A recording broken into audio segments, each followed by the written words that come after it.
Hello, everyone. Hello, Chisme. Hello, how are you? I'm good. How are you? Doing pretty good. Yeah, you're always going to be good, girl. Hey, guys. Hey, Leonard, Sassafras, Lana, Jess. Hello, friends. Hey, Mark. Everyone have a good Christmas. I think we already talked about that, huh? Pretty good. It's time for New Year's Eve. Don't make me. Cough. Hey, Dragon. It's almost gone, thank gosh. Oh, that was a Yeah. horrible chest cold. And Kaz and Ross have COVID, so please, Oh my everyone, goodness. say a prayer for her. Yeah. Amen. Praying. I'm not laughing at her, but my It's, cough was so bad last week that I had, and I'm going to say this because, guys, sometimes I'm just pretty blunt. I was coughing so hard that I kept peeing in my pants. So I put one of my mom's, her little overnight depends. panties on. Oh yeah. And I just coughed and peed and coughed and peed, and thank God it went away. Horrible. Right, sassafras, me too. I'm not when they were little, the kids and stuff, I loved it, but it's Yeah. just kind of like, ah. You know when I did, Jess. I did. It was almost like when I when I had a kidney stone one time and I couldn't ouch. stop. Oh yeah, it was horrible. I never drank soda again after that. It was a couple years ago. It feels like a freaking boulder. Yeah, I had to go to the Walmart and get something for the pain, and I literally wore a little Depends there, and I was just, oh, the pain was so bad. I wonder what the people at Walmart thought because I was definitely in my pajamas. Like, They oh don't care. God. They just wanna get off work and the company wants to make that money. Hey, Maylin. Yeah, I'm Yes, getting up Maylin. Yeah, it comes with older age. Like I say, you when you think you're getting rid of the pads because you're going through menopause, you still need the pads for the pee. So it's like we're always going to use pads. there. don't make me don't make me cough. Hey, Daniel. Yeah, hi Daniel. Oh, we're done, Daniel. Yeah, Cover we're your just ears. talking about coughing with COVID. Kaz has COVID and she has a bad cough, and we were just talking about getting old and coughing and peeing in your pants, to be honest, but we're done. So, what's going on? I can't believe how long it's been, and nobody has been arrested. Nope. Let's go back, guys. We're going back. We're Let's going to go back, start off, Jack. Literally. right? I know that you still think it's Jack. Yep. Let's go back, guys. What did I Going say? back. Hypothetically speaking, that's OJ's word. And I did get my new router in, so let's see how Nice. it goes tonight. Okie dokie. Lana, right? It's like a chest cold that's going around that's like making us poor women uh, walk around with diapers on. Oh, shit, we're getting old, guys. Even my doggy uses diapers now. Oh, we've seen Cupcake on the searches. Hopefully, on the future Yeah. searches, we'll see her with her little pink underwear on. Yeah, she's getting too old. Um, I would like to get a big dog and try to train him myself. It's Yeah. expensive. The what would it be? Not, my mind is blank. Not a guard dog, not a canine, but a cadaver dog or a A search bloodhound. search dog. Yeah. Yeah. All right, guys. No more pee talk. Kaz is probably listening and she probably can't even type because she's peeing her pants. I was just gonna ask, what color is it? Because if it's Oh, dark, you she, might have an infection. okay, guys. I want to go back to the beginning. I want to go back and now that we know everything we know, let's go back and watch the visual. And just when they're talking, I really want to pay attention to Hunter, but I'm still convinced that I'm still with my story and nothing has changed. Hey, little Fiona. All right.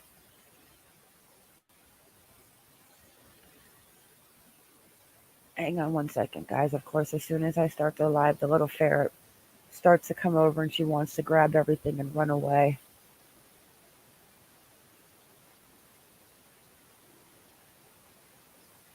Good evening. My name is Blaine Eccles, and I'm proud to be the Dean of Students here at the University of Idaho. I want to thank you all for coming out to the vigil tonight in honor and memory of Xana Kernodle, Ethan Chapin, All right, guys, be Check right out. Kaylee, back. and Okay, Madison check Lee. out the guy that We're all walks gathered here off. not only to I remember and saw honor that. them, I, but I got also a send our video love of and that support to their screenshot. families, many of See who whom that are here is. with us tonight. You all came here in the dark of night, and I'm reminded by your presence that a family comes together to help shine light on the path ahead for others when it is dark. It is snowy and cold outside, but a family comes together to bring warmth when it is needed most. It is a sad and unsettled time right now, but a family will come together to find reassurance and comfort in one another. We don't know how long this investigation will take, and we don't know the why behind this horrific act.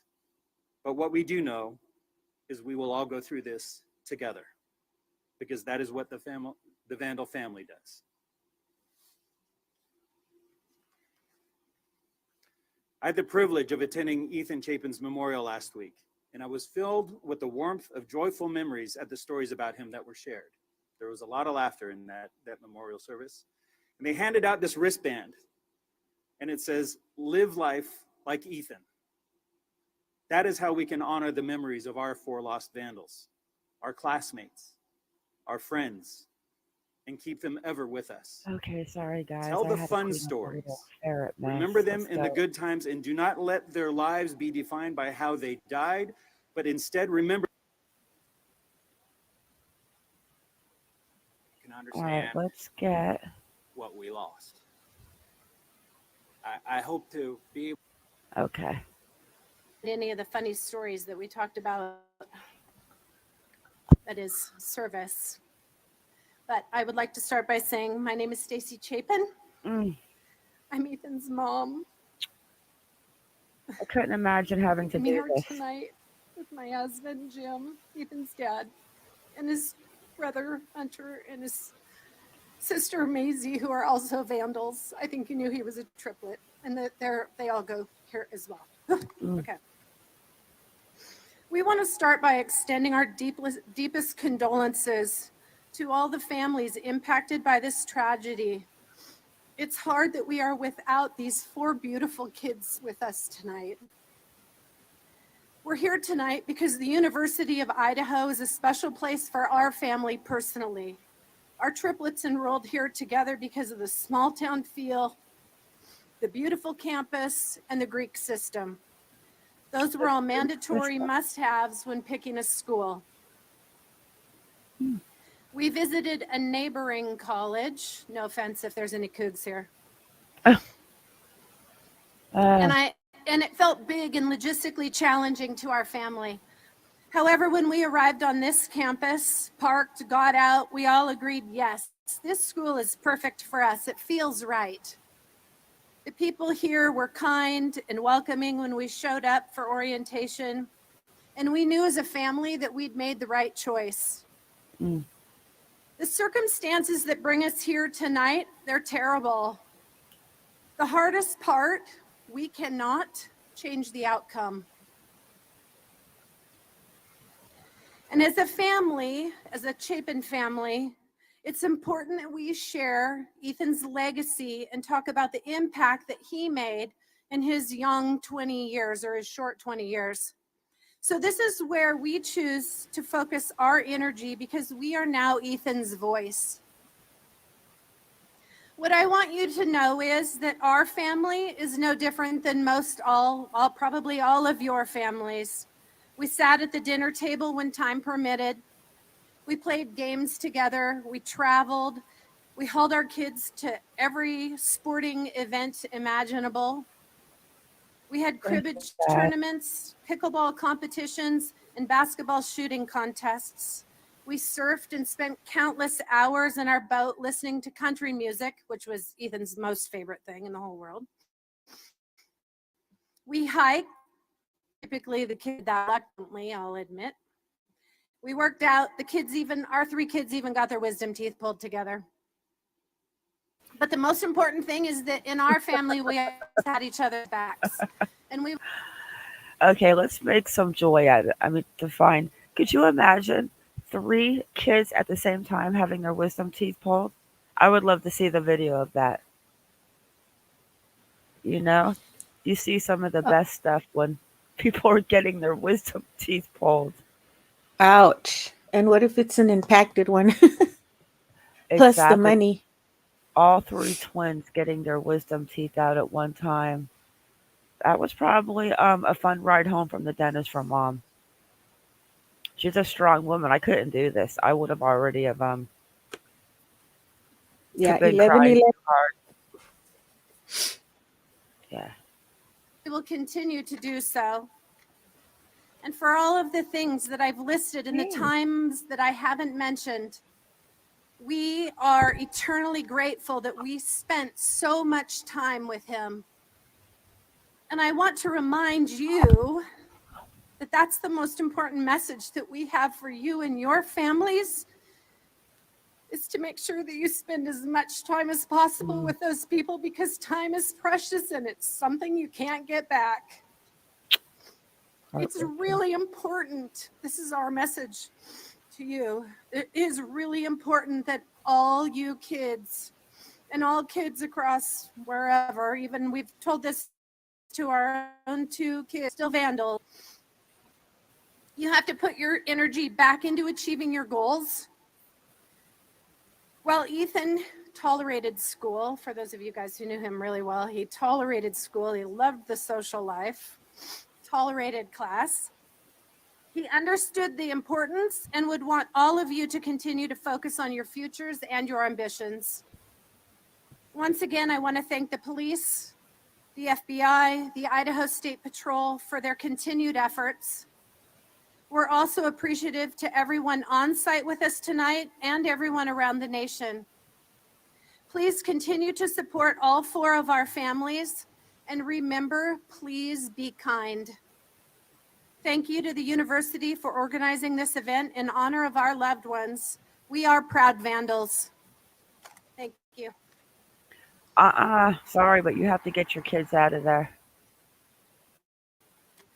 I couldn't have my kids go there after their brother was murdered.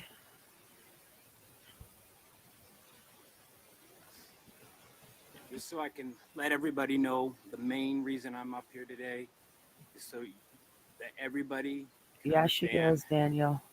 what we lost. I hope to be able to make you laugh, but I'm afraid we're going to have to cry. Now, let me just say, I know that Kaylee has a stepsister, and Steve had a daughter before, but I'm not going to get into her, guys. Like, all of her, whatever it is that she's talking about. Like, I don't think, still in my opinion, I don't think the suspect has been named. Hey, living life with BB. What is BB? Did she tell us, Chisme? Living life with What is it living, again? living life with BB. What happened, Maylin?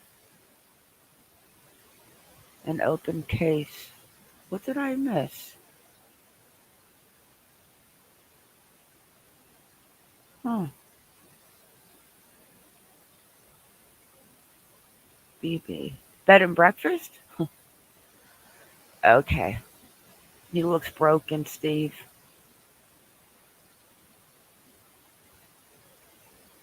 Because we lost 4 beautiful souls.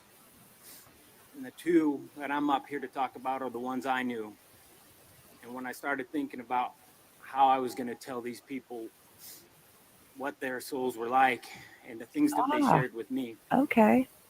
I started thinking that this is going to be really tough. So I did what you guys do. I Googled it. I went in and I looked. Before I forget, guys, hey, Patty, I told you guys that I sent Dale Carson an email. Well, Kaz received an email from Dale Carson, and he said that to send the video from the channel, and he would check out the channel and get back to us. And so Kaz sent the video. Dale thanked her, and now we're waiting to hear back from Dale Carson from the email I sent him. I'm like, listen, I'm not Nancy Grace, but the little great group that we have would love to talk and ask some questions that everyone's beating around the bush around, because I want to know his opinion on a few things. Yeah. Straight out and to the point. Yeah, no, I want to know what he thinks. I want to know Mhm. why he thinks about. I just want to know. I got a whole list of questions. So hopefully the channel doesn't scare him away. I don't think it will. I'll I'll behave. No, I'm talking about him looking at the channel before he makes a decision. Mhm. But of course, we would have to cam up and use tape on and stuff. All right, here we go. Look for the most Oh, beautiful I'm things in sorry the to hear world. that, Malin. I looked for I'm going to touch on that, May. some kind of inspiration. I knew I should have took creative writing a lot more serious Ah, because I was in trouble. Maylin, I am so sorry. But I came up Mm. with the 7 wonders of the world, and I seen them and I looked at them for inspiration. And I prayed to my girls and I said, "You're gonna have to help me here. I'm struggling." And they just came to me and they told me All right, guys, I'm going to go there should past be another Steve. This wonder is in the going to world. put me in a really sad mood. I said, "All right, help me here." And they said, "It's the wonder of the relationship of a father and I his want to daughter." go to Maddie's dad. And when they told us we were all gonna be talking, Well, I wonder where man, her I hope mom they don't is. have me. And when they told us we were all gonna be talking, I said, man, I hope they don't have me. And he's really good at talking. But Maddie Mae, she was His the only first child. Her. granddaughter, grandkid of any of her grandparents. She was Karen and my only child that we ever had, and so she got, everything she ever did was such a big deal, and she was just such a happy, such a great kid, such a perfect little baby, and so just smart and funny and beautiful. She was just nice to everybody, and when I would meet people, ever since she was He is first going to born, make and me when I meet cry. people, they Hello, say, millennial. tell me about yourself, or you're just trying to get to know someone. The first thing I'd say is, well, I have this daughter, and she's, here's a picture of her. She's on the dean's list at college, and she works hard, and she Wow, has all Dean's these list. great friends in the sorority, and she's, I just would tell them all about Maddie. I wouldn't even, they walk away from it like, I don't know anything about him. We know all about his little girl though. And yeah, she we love going to go see live music. That's always been my favorite thing to do, and so I started taking her to concerts when she was younger, and we saw some really good shows together. I'd take her and her friends sometimes. She was all upset when Mac moved, and she Hey, also laughed. Lilac. I didn't know what I was gonna do, and I entered all these radio station contests, and like the night before, Okay, I'm confused. I'm looking for the interview where Hunter speaks for the Corps. What am I missing, Chisme? I have never seen that. There was an interview, I mean, a visual. I thought it was this one. When Hunter speaks for Jack.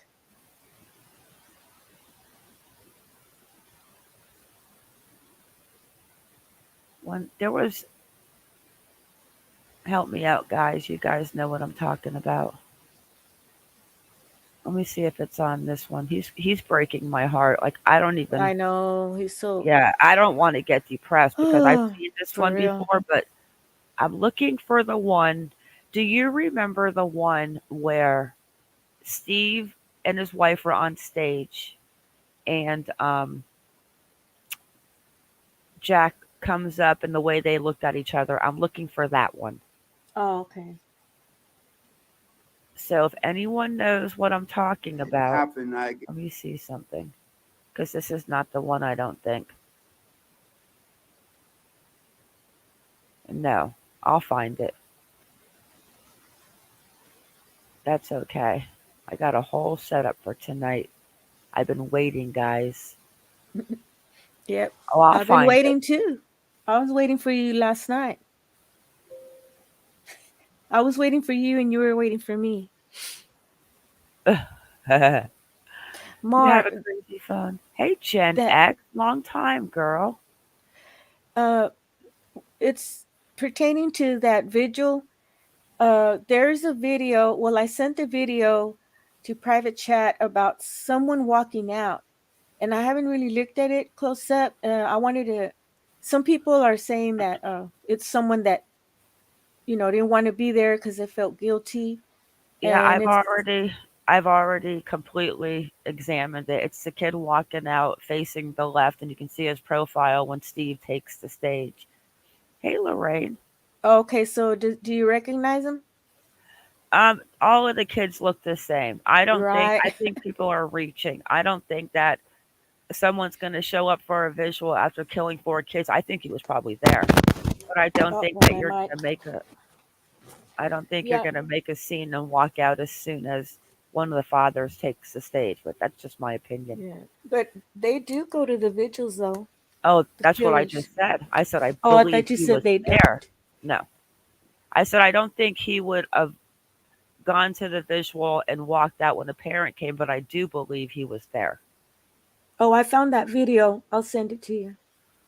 Yeah, but let's go ahead and we're going to get into another one because this one, whoo, I love him. And all of their links are in.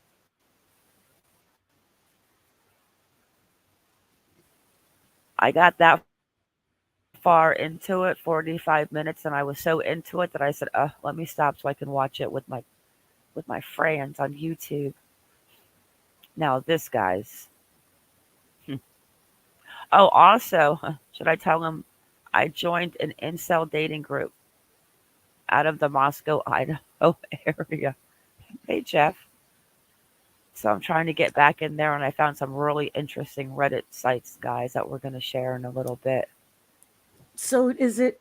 Do they do they just choose you like swipe left, swipe right, or whatever? Well, this is an incel dating group, and I'll show you guys the website, but I've been so far. The only thing I'm having difficulties with, as like I have read every mass murder that was done by an incel in every country.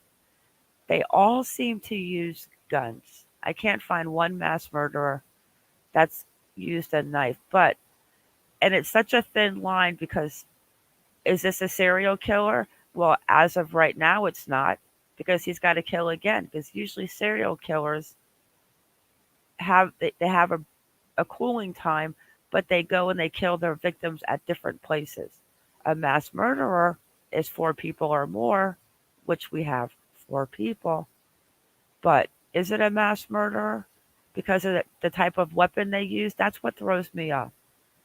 The weapon is what throws me off on the incel and what throws me off. Like, I don't know if this guy's taking a break to do it again or if it was a mass murder. Do you guys remember the case of the girl, the Asian girl that worked at the lab, and the guy came and killed her and put her in the wall? Well, this lady on the top right, she was the one that worked that case. Yeah, Jeff, I'm that video, but I want to hear Hunter speak. I didn't pay attention to Hunter, but this interview right here, guys, is great. All right, let's go ahead and get into it, and I'm going to use the little girl's room real quick. New faces on STS tonight. We love that. Lisa Daddio is a retired police lieutenant with the New Haven Police Department in Connecticut. She spent approximately 16 years in the detective division as a detective sergeant and then lieutenant, commanding the major crimes unit. She processed over 200 crime scenes, ranging from vandalisms to homicides, which is what we're talking about tonight. She had one major high-profile case I'll have her tell you about. And since retiring from the New Haven Police Department in 2012, she has worked in higher education, teaching courses at both the undergraduate and graduate level. The gentleman on the panel, other than me, Robin Dreek, welcome to the show. He's a best-selling author, a professional speaker, a trainer, an executive coach, a podcast host, a Marine Corps officer, and retired FBI special agent, and was chief of the Counterintelligence Behavior Analysis Program. So he has done it all. He is author of a couple of books, The Code of Trust, and a book my mother would love to get about me called It's Not All About Me. She always says, don't make it all about you. So Robin, great title. Some quick housekeeping notes. I have never heard of Podcast this can be man on found the bottom. anywhere you find podcasts, not just on YouTube. We're getting questions about that. So you can get it on Apple, on Audible, et cetera, et cetera. If you want to be. But I will say, with everything he says at the bottom, like talk about blunt and straightforward, this guy right here was like, holy a crap. Part of the newsletter, drop your email in our comments section on YouTube. Patreon, we would love your support. Carmela, my mom, is doing her first virtual meet and greet January 5th. Also, follow us on Twitter, Insta, Facebook. And as my 8-year-old daughter says, because of the algorithm, please hit my father's like button. Now, as you two know all too well, a lot of times these become whodunits. We forget the victims and who they actually are. So I like to start every show this way. Let us never forget those young lives lost way too soon. Madison Mogan, 21. Kaylee Gonzalez, 21.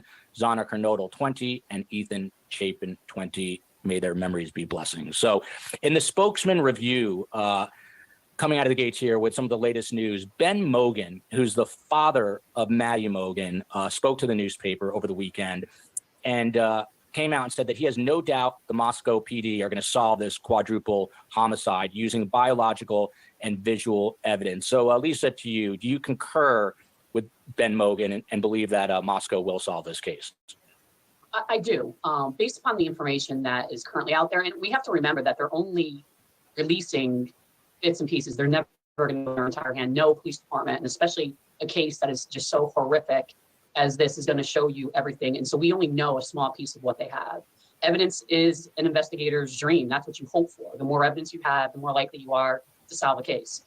That's one piece of the puzzle. Obviously, if you have eyewitnesses or somebody who witnessed the crime and other pieces of it, digital evidence is a huge thing right now. So, you try to encompass all of that, and tips, I know there's been tens of thousands of tips that have come in as well. And as a law enforcement investigative agency, you have to run every single one of those down and either include them or not include them or exclude them, right? To help you kind of start putting together this case. And so Ben Mogan, the father again of Maddie Mogan, went on and said, and I quote here, "From the very beginning, I've known that people don't get away with these things these days. There's too many things that you can get caught up on, like DNA and videos everywhere. This isn't something that people get away with that goes unsolved." Robin, you've got a lot of time in the FBI. Do you tend to agree with that? There's just too many channels, too many ways for investigators these days to collect evidence. Does the perpetrator or perpetrators get caught eventually? I agree with you, and I agree with Lisa, and I agree with the dad on that one wholeheartedly. It's not just me being optimistic, I don't think, but when you look at the violence involved in this crime and you look at the way it was committed, this is someone with a lot of intent, and this is what predators do. And I was really thinking hard about that today, as I have been the last bunch of days. The more this is coming, that we've been talking about it. And this is an individual, a predator, that most likely, this wasn't the first time they've done something like this. Maybe against humans it might be, but we don't know that. But predators also like to try to keep themselves safe. And believe it or not, I know some people get shocked by that, but they're looking out for their own well-being as well. They're going to take a path of least resistance. They're going to practice. They're going to have experience. They're going to escalate to the level of which this went. And hard to not think they weren't very contemplative about how they went about doing this. And in so doing, they're going to leave a trail. Let's hope so. One of the interesting sort of juxtapositions or dichotomies with this article in the Spokesman Review is Ben Mogan is clearly optimistic about the future of this case, apprehending the suspect or suspects. But we've seen Steve Gonzalez in the news a lot.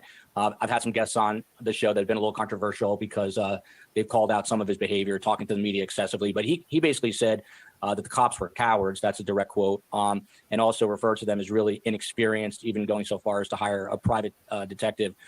So Lisa, to you, I mean, this speaks a little bit about just a level of distress that victims' families can feel. And obviously he's reacting in a different manner, right? Yeah, absolutely. And it goes back to, we don't have all the information, right? What the police department has done and hasn't done. There's been a lot of miscommunication out there and statements put out there that do not help the police department and how they're kind of doing the investigation because of things they've said, right? And everyone is really hanging on to every single word that is coming out of the Moscow Police Department and other officials, that know the ins and outs of the case. So that shines such a horrible light on the investigators. What's hard is no matter how much training you have, nothing prepares you for 4 people to have been slaughtered. We're dealing with a different age of everything with technology, the capabilities of forensic evidence, obviously. Is that not creepy? What he just says about what type of person could do something like this? I feel it. I honestly feel like, oh God. Something just said, I just got a Reddit alert. Oh, hang on a second. I put Reddit on my phone, guys. That's how deep this is. I'm deep. Ooh, I wonder if you're going to have a date. No, this wasn't a date. This was something about the 4chan. Thanks to Sigma Chi fraternity for starting. Yeah, we'll be going and looking at that too. Hey, Ray, but could you imagine the type of person? I'm still convinced that the person that did this skinned the dog. I mean, you can't have 2 weirdos like that with the dog and then 4 kids dead the next week with the same type of weapon. Yeah, I'm thinking it's the ex-boyfriend, but then now that I found out about that Christchurch, I'm thinking that maybe the radicals may have done it because you know how they were wild and free, and they were they weren't modest in their apparel, so I'm that not preacher sure. says. Yeah, I'm not sure if they know about the Christchurch yet. You can tell them that at the end, and we'll show that video. Oh, okay. That's a whole nother rabbit hole. Yep. Okay, but this guy on the bottom, he is pretty just bam. So, but they have great resources and the state police are involved, the FBI are involved. You really can't get any better than that. There may have been some mistakes in the beginning, but we're humans. So there's always going to be little bleeps along the way. I think it's important to be optimistic. And at the same time, from a victim's family perspective, no one is ever doing enough because they want the arrest made yesterday. And I can almost guarantee you the police department is not sharing all the information they have, even with the family, for a lot of different reasons. Yep. And so that only feeds into distrust, anger, and comments like that they're over their head or that are negative in nature. Because the father has every right to be devastated and angry about the whole thing. And Robin, you're an expert in behavior. That is your wheelhouse. Victims' families are going to mourn in different ways, right? Yeah, absolutely. And what Lisa's saying was completely spot on. What's going on here, again, you can't guess at what's going on in a parent's head when something so tragic happens, but most I like likely this guy. trust was lost, and trust generally is lost when you have incongruence of information behavior. The thing that builds trust is transparency, openness, congruence behind what you see, what you hear, and what you're doing. So all these things together build congruence, and congruence builds trust. Trust says everything's going fine. So what Lisa said is at the very beginning, especially, you had incongruent messages between what was going on, what's being presented by the media to the media. You have all these different theories that are going out there, which makes things look like mayhem can do to family and to others. And so when you have that incongruent messaging going on, and then when you have the lead investigator on this has only 4 years in the force, even though he's leading this beautiful team of experience, it can look chaotic. And it can, so to a parent that's grieving, you're going to say, you're not doing enough and I need to do more so I can feel safe that you're doing all that you can so I can try to understand everything. So yeah, it makes a lot of sense. And so again, we're coming off the Christmas weekend. It was very quiet. Also, too, Millennial. I mean, people are saying that she was actually, Kaylee was actually, moving there to Texas to start a new life. Well, she wasn't moving there. She was on an internship, and it was from a company, I think, called Extreme, the one that has a GoFundMe out.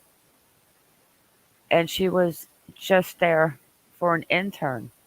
Where she was going after that, I don't know. But she might have been going home.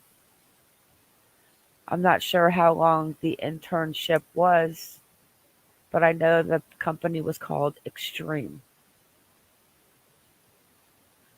So that's something to think about too. And I agree. I don't think Jack DeCourt did it. Chisme, on the other hand, still holds a little percentage to Jack. Jack. Yes, sir. And I still love her, see? We disagree. Thanks. And I haven't Only kicked sometimes for a few seconds you don't. that little Mexican off the panel. You know I love you, girl. I love you too. All right, here. Te amo. All right, here we go. Kind of a somber feeling, I think, nationwide, just because of the horrible weather on top of everything else. Nationwide, even here in Miami, where I'm coming to you. So felt a little off this holiday season. Over the weekend, a gentleman named Cole Alternator spoke to ABC News. He was a junior at the University of Idaho and lived in that exact house where the homicides took place on King Road. And he had some interesting sound bites, as they say in the news business. And I quote here, he said, "It's definitely an old, creaky house. You can't walk up any of the stairs or any of the floors without everybody in the house knowing it." And goes on to say, a lot of students are familiar with the inside of the home. He described the neighborhood and the house as having a very active party life, saying that during parties, people... No, Ray. She just she would have graduated, but she was unfortunately sitting on a fireplace on an urn with her friend Maddie. I mean, my gosh, I cannot wait till they catch this person. No, this was her first internship. And another thing too about the sorority, I heard that she was a legacy. Her mom or her aunt or somebody else was in the sorority. And a lot of people, like Crying with Jess was talking about today about, you have to be asked to go into the sorority. So it was Maddie and Xana and their sorority, and then Kaylee was in her own sorority. And I think she was a legacy. Sad. Did I say hi to Jennifer? Hi, Jennifer. People would hop the fence and just like walk away if the cops came. I mean, Lisa, to you, If you want pulling off a positive quadruple truth, homicide tell is me. not an easy thing to do. It's a difficult thing to take care of. This house is creaking. The stairs are making noise. From an investigative standpoint, does it make you a little more curious? Maybe why the other people didn't react faster? Does it make you second guess, or what questions do you have knowing the sort of house that it is? Well, when I learned that there were survivors, right, because they're survivors, in the home, that was a Is this major part. wow thing for me. Because I'm like, how did that happen? How did nobody wake up? Because it's not something I would think that you couldn't hear, right? However, I do know that the survivors, based on the information that's out there, were on the first floor. The creaking, you got to take into account the hour of the night or the morning that they all came home. Whether or not the other two survivors had been out previously, and were they under the influence of any alcohol or anything at that point? Were they passed out? Did they have music playing and TV on where they didn't hear it? And again, maybe you heard something in your sleep, but yet you didn't hear something in your sleep, like one of those kind of weird places that you're in. And to me, they would definitely be a focus of the investigation. And sometimes, you just want to go at their deep psyche on that to find out exactly, are you sure you didn't hear anything? Mhm. The thought of 4 people being killed and not all at the same time, really, because they weren't like if they were in one room together. That's something that I've been just like thinking over and over again, like, how did that happen? How did 2 victims get murdered and the other 2 initially did not and didn't hear anything? So, there's a lot of things there, alcohol in their system, that kind of stuff, which obviously the medical examiner knows, and the autopsy results are going to show that they should be back by toxicology reports. Another thing that's interesting is that they have not even released any medical reports, not even redacted ones, pre ones, nothing. I think we had the Kylie Rodney report as did we how long did that report take, Chisme, to come out? The Kylie Rodney. Well, it came out a few weeks after because they said that it was going to be on November 3rd or something, but it came out earlier, about a week or so earlier. And I forgot what date she passed away or they found her. But at the end of the day, do you guys think that the toxicology has anything to do with the murder? Because I don't. Mm, no, because we know college kids get into you know uh, recreational drugs, drinking, and what if they're since they party so much, they might need something to make them alert because they're so tired and they have to study or Ray, take be a test. nice. Don't make me cough. Oh, jeez. I'm not even looking at her. Let me change her face. But I don't think it was like they were on fentanyl or tripping on shrooms. It looks like they had a few drinks. Maybe they had a few people over and things just went wrong with an argument and and that happened. I think the creeper was waiting in the house. And maybe the girls downstairs, maybe they had headphones on because they didn't want to be disturbed, and they put headphones on so they couldn't hear anything, and then they just went to sleep. They must have gone to sleep late too because they got up late. Yeah, they sure did. So, if they got home at 1 o'clock and they didn't hear anything from 3 to 4, that's about 8 hours of sleep. That's what a kid probably might want to get. I don't know. But it is weird, especially where Ethan was found. Well, somewhere in the common area. But Hmm. that would have been like right in the middle of their bedrooms. Yeah, So who knows if they heard? there was blood spatter there But then at the again, top of the stairs, from the first floor to the second floor. They saw him getting a sample from yeah. there. But then again, if Xana was found in her bed, that would have been right over Dylan's room. But the question is, where was Dylan? Did she stay downstairs or did she go to the second room? I think she stayed downstairs. OMG, what if she was sleeping down there and all of a sudden something starts dripping on her and it's the blood? Oh Mm, my gosh. mm, mm, mm, Yeah, mm. and then also Gen X says that I agree that the person was. Oh wait, she said earlier that it would depend on the digestion on the food to make an accurate time of death. Well, we know they had macaroni and cheese. Oh, All right, here we go. But all of that may have had impact on why there were 4 victims instead of maybe 2 or 1. All part of the puzzle that you just really have to dig through. It's tough. It's tough. And Lisa, you covered a very high profile could have case, been. a Yale grad student. Just tell the audience briefly who she was and what it was like to work a case that was that high profile. So I know the pressure that are on investigators. I actually was This case was crazy. That poor girl that was killed in the lab, and that guy put her in the damn wall. I couldn't believe that. Hell Annie, yeah. Yep. yeah. Whew. Well, she was the lead detective on it. supervisor of Oh. the team that investigated the murder of Yale graduate student Annie. Annie, for those of you that don't know, she was a grad student at Yale University in New Haven, Connecticut. She was murdered and stuffed into a wall by an animal technician. And she was actually in her research lab. That's a research building in Yale. So, that was a building that was open to everybody. Our first thought was like, how did nobody not hear or see her getting killed to death? And she was strangled to death and had some other pretty substantial injuries as well. How did nobody hear it? How did nobody see it? Todd, yes. And so, No, we had to go through interviewing hundreds of people, just like Moscow, looking for video surveillance. And what helped us solve that case, honestly, was key card access was part of it. The bigger part was DNA.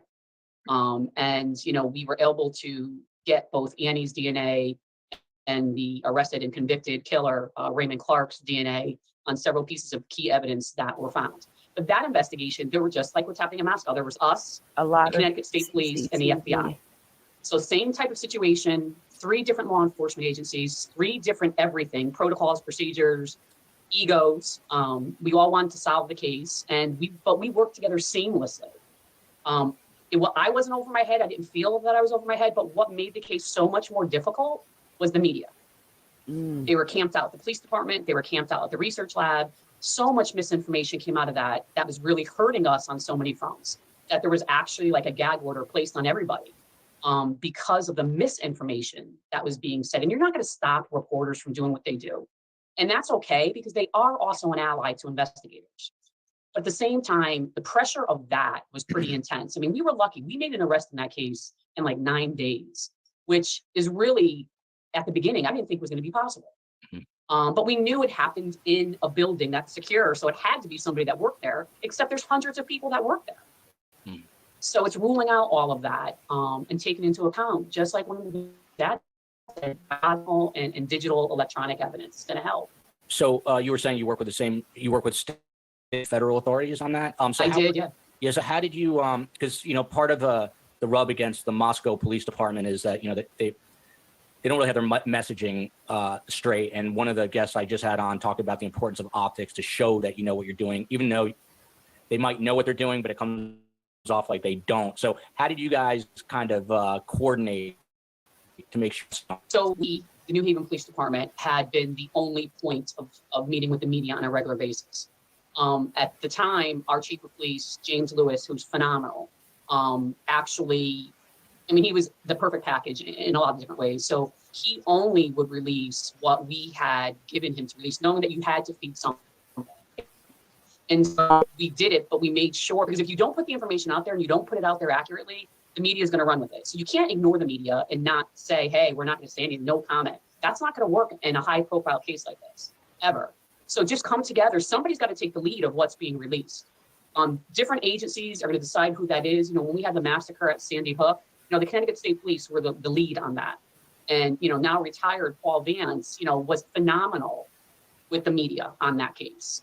And so you have to have a figurehead that kind of reeks of confidence so that it's portrayed that your whole agency is that confident. And so I think, whoever that is, whether it's with. Yes, Lilac, I'm putting all the polls on a note card, and I'm going to go through them after. Yes. Interesting. State police, the FBI, or Moscow, somebody's got to just really grab the message the right way. So we're talking a big difference. So you guys solved that case in 9 days. We're on 44 days here. We'll get back to that in a little bit, but something in the behavioral realm for Robin. So another guest who we've had on, and again, we do have the best guest, as you can tell right now by these two. Koffendorfer on, former FBI special agent. Spoke to Newsweek magazine, and talked about the possibility, Robin, of femicide, which is defined as the intentional Yep. murder of women simply because they are women. Investigators on the case, she says, this is Koffendorfer, are looking at everyone associated with each victim, starting with their families and inner circles. Because it hasn't been solved yet, this is a quote, I believe they're past the inner circles of these individuals. Perhaps it is more of an outlying individual. And she goes on to talk about incels that we've discussed on the show, who are basically involuntary celibates. So, Woo. Robin, what do you make of this? I guess a two-parter, and I know it's tough to answer, but do you think we are past? You know what I loved about this when I watched this earlier today? As soon as he mentioned incels in this, I was like, oh, that's what I've been waiting for. Is it an incel or is it some? I'm thinking it's not an incel. I think this person has had a relationship with a girl before, but I think he's definitely been rejected somehow. And again, now people are like, well, no one's talking about Ethan and Xana. Maybe they were the target. Mm. The only And thing my I think about, go ahead. and my personal feeling, I do not think Ethan and Xana were the target, but they definitely could have been. I mean, we don't know. I feel it was Kaylee. Maddie is the second, but I feel after what the father, what Mr. Goncalves said, I think Kaylee was definitely the target. And I Yes. think her coming back into town, the guy could have been at the corner club. He could have been out and about, hanging out in his little corner because he just kind of didn't fit in or a little older. And I think maybe it triggered him. Hey, Mucho. You can say that name, Chisme. I want to hear you say it. What? Mucho taco. Yes, they are, Mucho Taco. Mucho Yes, taco they today. are. Ah, taco sounds good right about now. And if Ethan, if it, I'm not saying it was, but hypothetically, now I'm going to use that word all the time. Hypothetically speaking, what if uh, those two might have had drugs or something, or because they had a fight earlier, an argument with that one guy that with the steroids? What's his name? David L. B. Burra Keller or something, or David Loach. David Loach, and the other one is Jerry. The other one is David Barry Ochoa, and David H is he's from Atlanta, Georgia, so he's not. Atlanta, Georgia is a little bit rough. Well, it is rough.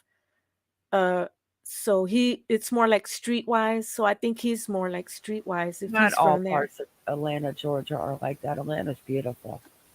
I I know don't it think is, but I just don't think listen, it would have to take somebody who was very disturbed to get mad at a friend in a fraternity or a fraternity brother or an ex one and go into the house and kill four of your once friends with a knife. I I don't know. That doesn't add up in my crazy brain. But yeah. at the end of the day, it could be. But what I was trying to explain is that there is a difference between Atlanta, Georgia, and Moscow, Idaho. There's more crime down Absolutely. there, and so you have to be more streetwise. So he's going to go study over there. He's going to be different because everyone there, there's a different background of where they're from. But yeah, Atlanta, Georgia is nice, and I like to see Real Housewives of Atlanta. Ugh. Yeah, Woo! I agree what you're saying about being from a bigger city that has more crime and being more street smart of a kid, but I honestly think that if one of those kids did this, because obviously it would have been the first time they probably killed four people, I think it would have been so messy and so much left behind. I just think that if that was the case, there would have been an arrest. I think they have Or this guy's DNA, but I don't think he's in code.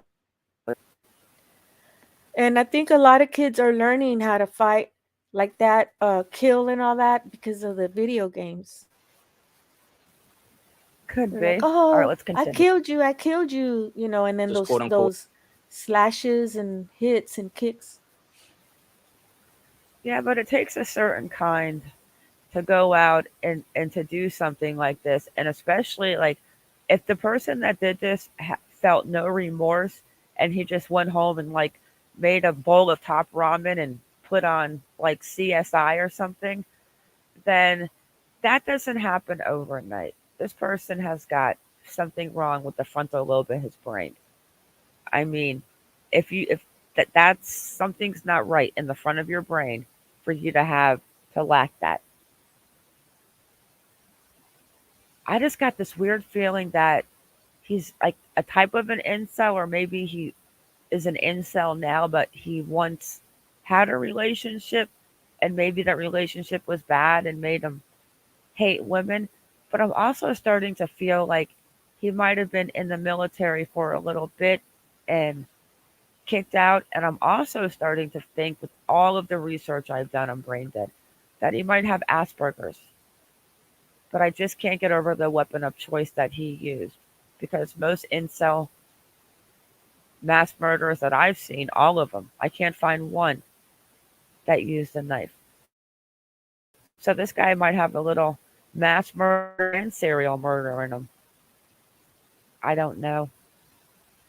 Inner circle, and do you think it could be someone who basically hates women?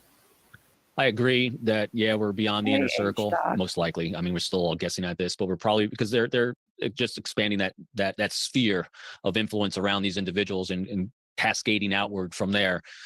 Given again the violence in which this happened, the intense, and also the venue. As Lisa was saying, for two people not to wake up during this, I look at it as someone who actually knew exactly the house they wanted to target, because the people inside and people around were desensitized towards high volume, high noise, and Yep. all the things that would alert someone who lived in a calm house. And so I think that was part of this as well. So I think it's definitely, as everyone's saying, is beyond that inner circle, but someone who's close enough and aware enough of the. I got a big mouth. Absolutely, Malin. In the beginning, I kept thinking that maybe he was what's what is it? Chisme? Excuse me, what were you saying? Impotent. Remember, I was saying in the beginning that, Mm-hmm. because what I couldn't understand, and I'm going to say it again like a parrot, is they came out and released that they thought it was a fixed blade. I'm not going to go into a K-bar and a Rambo knife, whatever, just a fixed blade. But they come out and tell us a murder weapon. But then they say that there was no sexual assault involved. Now, I personally call that bullshit. I have said, and Chisme, go ahead and say the part that about the other thing.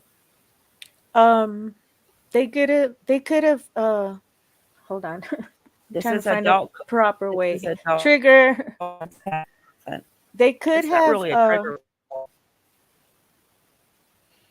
yeah, if he was not, if he couldn't get any, so he could have done it in the wounds.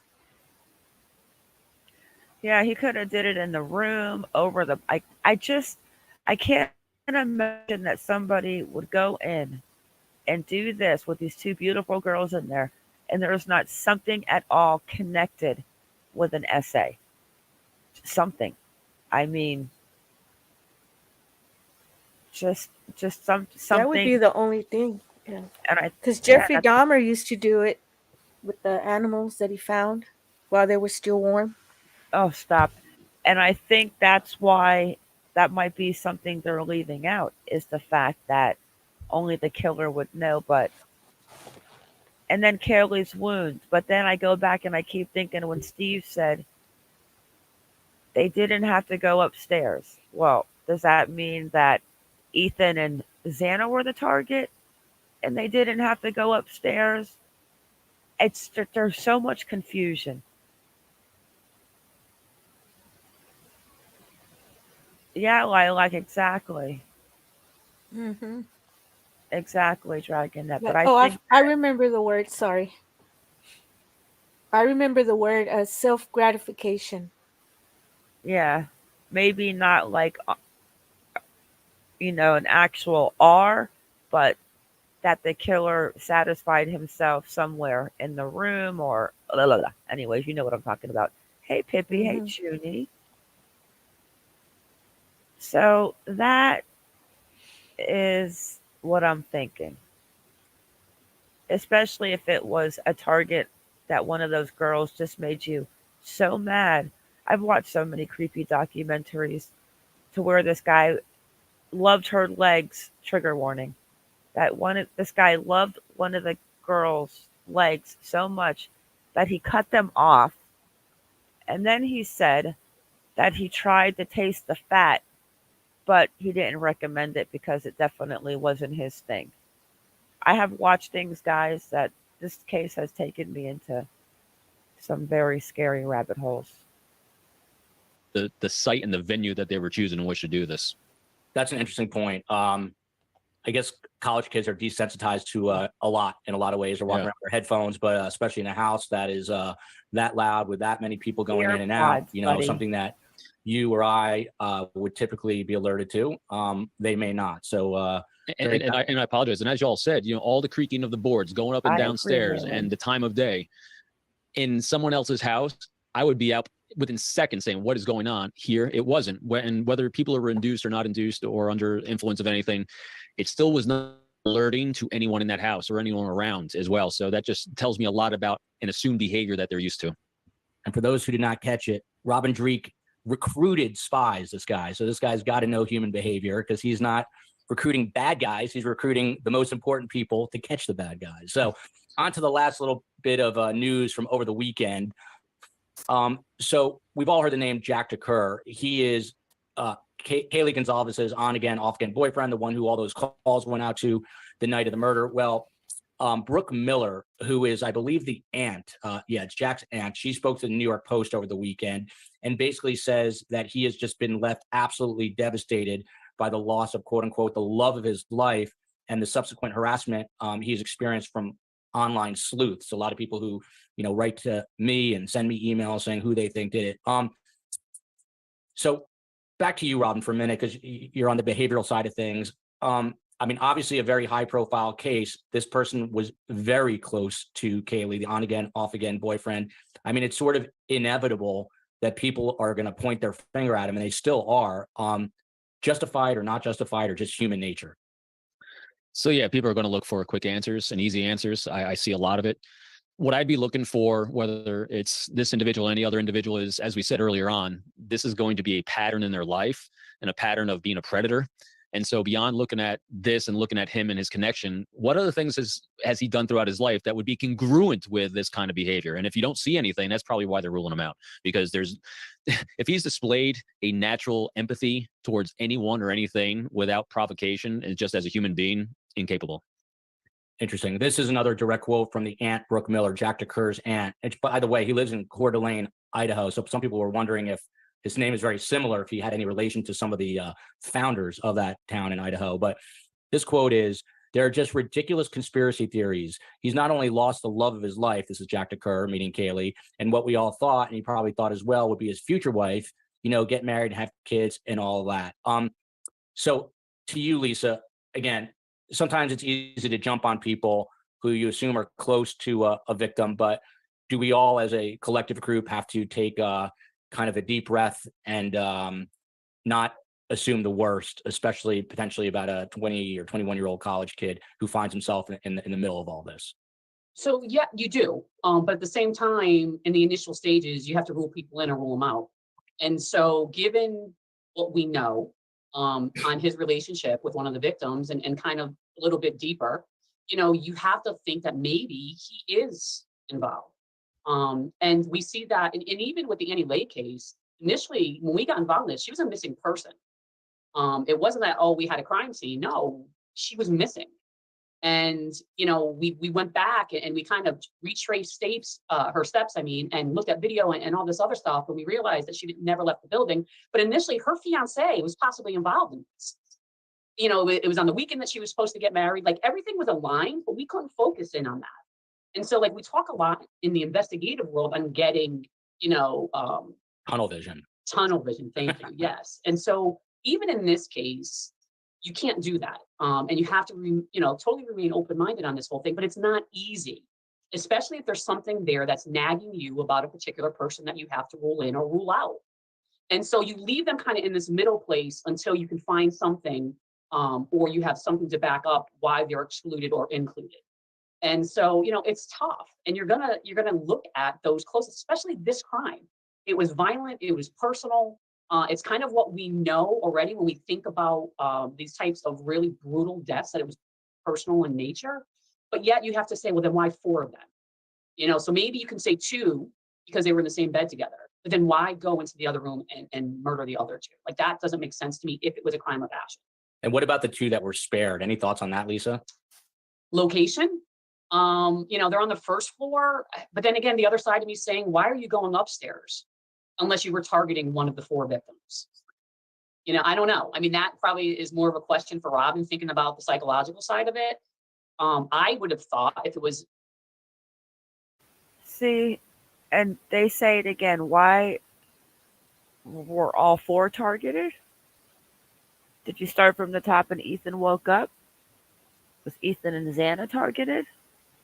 And then Kaylee or Maddie heard something? I think Kaylee's wounds being different, in my opinion, tell me that she was the target. Yes, because mostly everyone thinks that. So we all have that feeling, and so it's probably true.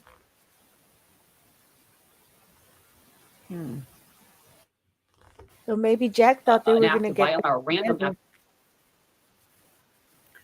Yeah, but I think if Jack, I can't imagine Jack just goes. I mean, the person is not even arrested yet. Like, this guy goes in and murders 4 college kids.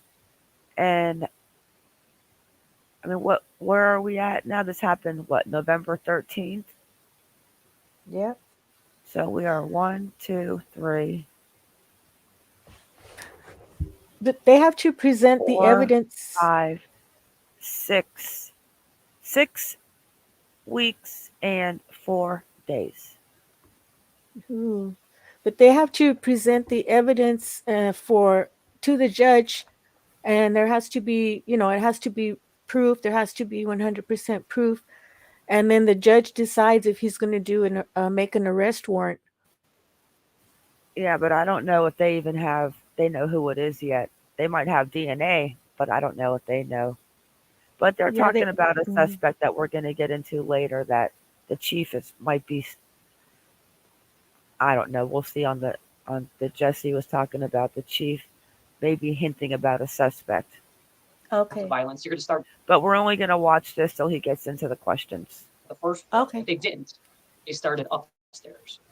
So, This we're talking about Jack DeCour, and I don't want to. I really don't want to single in on a person, but there was a story written about him and the aunt commenting, so I think it's fair game, at least for today. But, I look at him, Robin, and, meek is probably not the right word, maybe a little nerdy, redhead. You just look at him, he looks like a shy guy, very slight build. So in my head right away, I'm saying, no way, not possible. And I'm going to leave the investigation up to the investigators. But the reason I'm bringing it up, the point is, you can't really judge a killer by book cover, right, Robin? Killers come in all shapes, sizes, colors, creeds, nationalities, right? I mean, it's tough to look at someone and say, no, this guy's a killer. No doubt. Yeah. If you were to do that with spies I've recruited, you would never have guessed the ones we actually recruited were the ones that you thought the most hardcore, staunch supporters, and they wound up coming over to our side. So what lies deep, dark inside of some people, you just never know.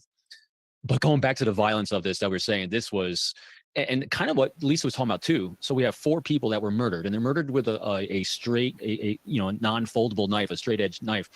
That physically is very difficult.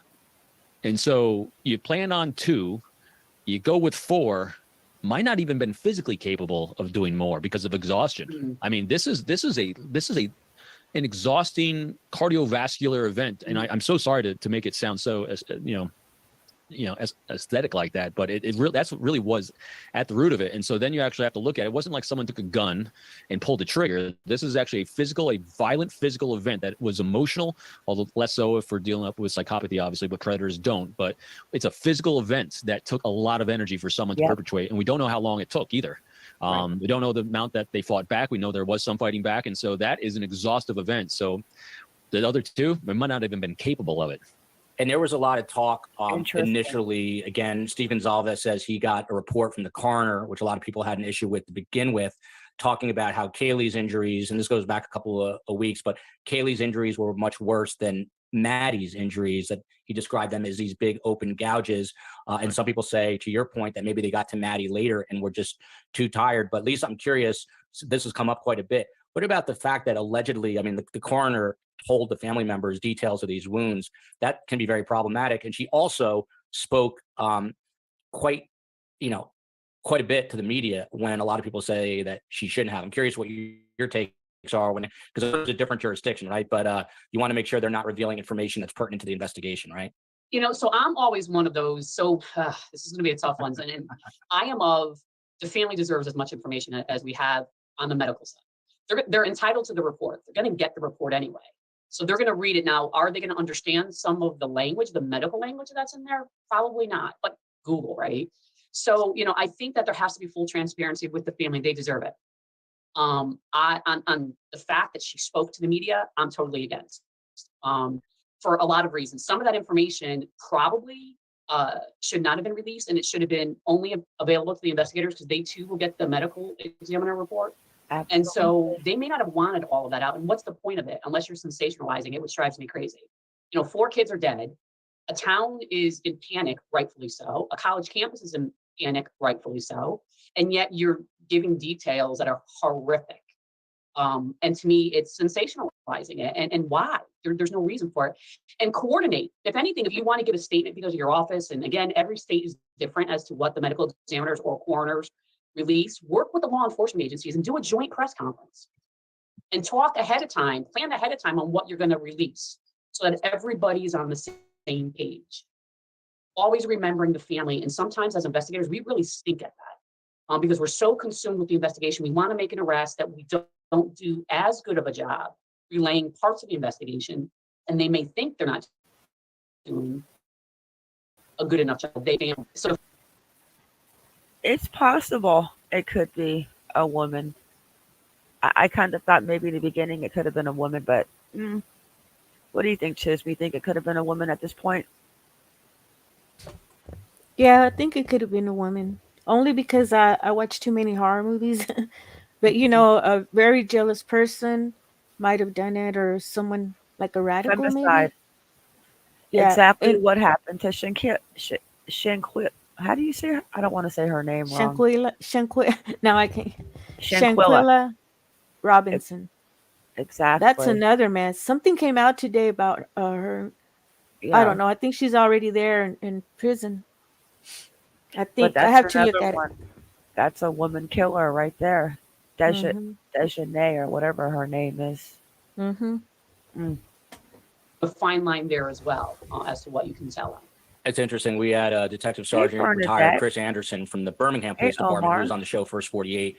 And I believe he's investigated over 300 homicides, maybe 400. He talked about the difficulty of, how much he wants to be in close contact with the victims' families, but how. Yeah, Omar, he definitely sprouted. We are going to go through the interview where he was on stage in that look with Kaylee's father, but it could also have been a look of, Jack might even be thinking that he didn't protect her. I mean, it could be so many things. I just don't think that Jack D. I think if he did it, he would have been in jail by now. I can't imagine him with no prior record doing this and not being caught. This is a special kind of. I think this person is psychotic. Well, when, let's say, for example, when a woman gets, rejected or whatever, and she's pissed off, especially a Chicana, with someone with a temper, if they broke up, if a guy broke up with a woman, the woman is, if she's toxic, she's gonna go scratch his car, key his car or throw something at him or whatever. But a man, he does, he kills. I mean, women kill too, but I know that when women get pissed off, they're gonna go key or slap, you know. Yeah, I think this guy works in the town. I think he's a little older than the college kids. I think he might try to fit in, but he hasn't. I think I'm almost convinced now that he was in the military and he was kicked out for maybe having Asperger's or just something mentally was not right with him. The incel thing, I think he probably was in a relationship at one point, maybe got hurt, and he could be an incel now because I still think that he's got a little hate for women, obviously. I hope we find out soon who he is, like tomorrow. Difficult it is Mhm. when you're investigating and the time. So we're talking about the constant. We did get a question that I love from a viewer last week, which I'll pose to you, and that is, ask your experts, you guys, what is the one question you would have for investigators right now? Robin, is there one? What I have for investigators, Yeah, if you could ask them one thing right now. I ask them how the tempo's going. Probably, is the tempo still as high speed as it was at the beginning, or is it slowing down? I'm just curious about the tempo for them. Are they getting enough in? Are they making enough progress? How's the energy level right now? How's the motivation? Because it's their motivation, it's their positivity and optimism that's going to keep this thing moving forward. So I'd go there first. Lisa? I'm thinking differently. I'm thinking like an investigator. So as an outsider, I want to know exactly what they've done and what type of information and evidence they have, and to make sure that in fact they've looked for it, especially cell phones and towers and in on that location. I mean, so that's a key. And I'm not saying they didn't do that, but I'm going to go back to the investigation, because sometimes you're so deep in it, you assume it was done or somebody else did it, and it was never done. And so I'm going to focus in on that type of stuff right now. And we had retired Detective Phil Waters from the Houston Police Department on, who I believe investigated 500 homicides, or at least 400, somewhere in there. And he wanted to know if they lifted all the grates on the streets looking for the potential fixed blade weapon. Lisa, that is true to mind. Absolutely. And so for me, the first thing I was reading is they were saying that they had done some of the dumpsters or something, and there was nothing evidentiary found there. Well, did you look in the storm drains? And you have to go out blocks, 360 degrees in all the yards. Did you look under brush?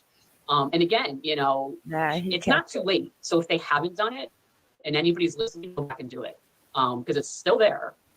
If in fact it was discovered, multiple times we've pulled some drains. We got public works out with us that sucked up the water, and we found guns and everything that were related to homicides in New Haven. So, it's definitely garbage cans is another example. Did you look at all the garbage cans that were in people's yards or the street, all surrounding blocks each way? You don't know. And then you're also going to want to look at videos and traffic cams and everything else to see if somebody did take a car and or did use a car, I should say. Did they stop after the murder? And did they discard anything along the way? So, I mean, it's a massive undertaking, but go back to the fundamentals of an investigation.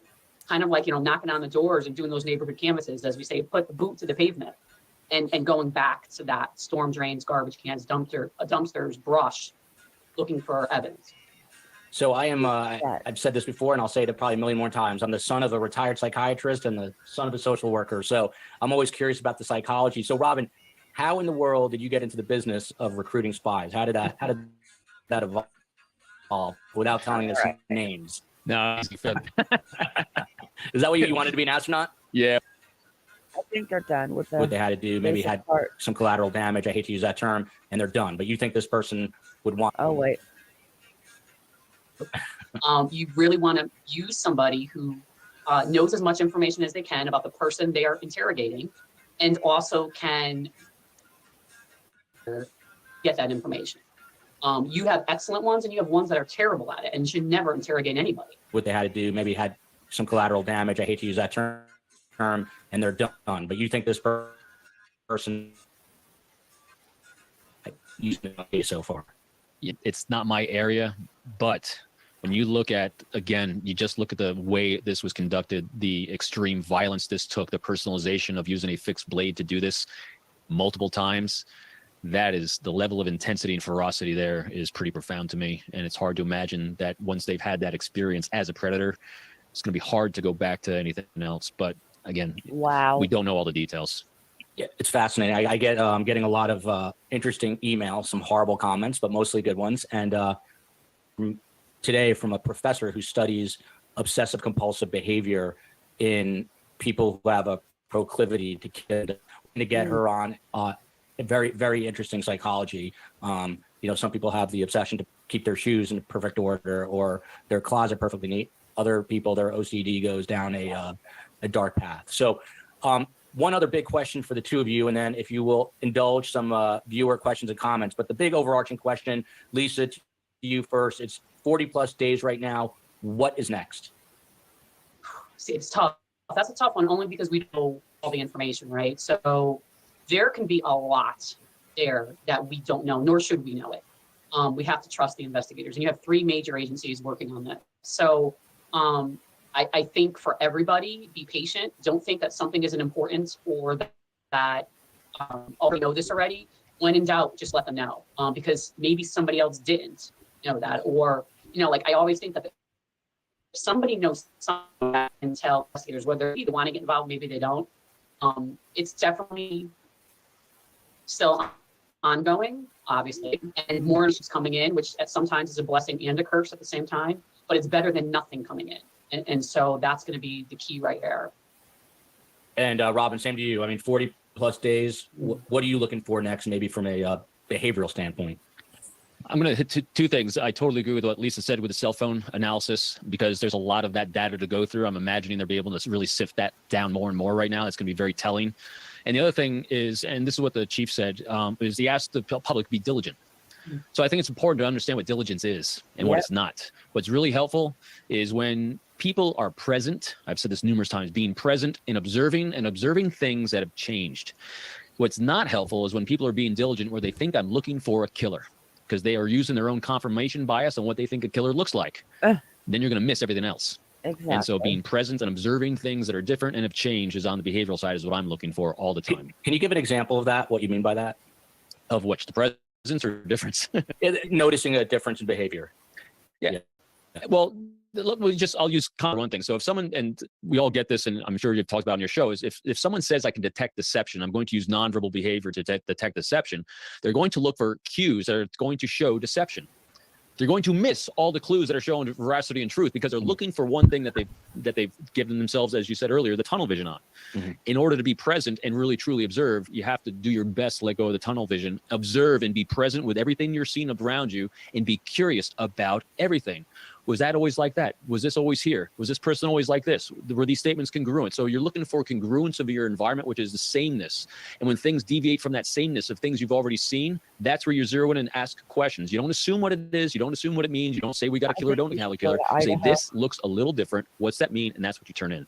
So keeping a total open mind and looking for change within that open space. Absolutely. That's a great way to put it. Thank you. And something else I honestly literally just thought of when, it's kind of go back to that question that you just asked is, and maybe they did this, maybe they didn't. I would reach out to clinics, doctors' offices, and hospitals to see if anybody within a day or two after the murders were treated and needed stitches from being injured during the assault.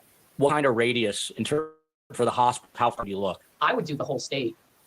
It's not a tough thing. They can look up to see if anybody came The in. whole state, go to Washington, it's 8 miles The away. person didn't leave the crime scene clean. They had to have so much biological and physical evidence on them, and probably some injuries. I mean, that's one of the huge mysteries is people are like, where's the blood trail leaving the house? And unless we, no. So blood trails are one of those things that is really difficult unless it was saturated. And so clothing is very absorbent. And so there may not be that quote blood trail that we're thinking would be there if the clothing is acting as a sponge. And then you would need a lot of it.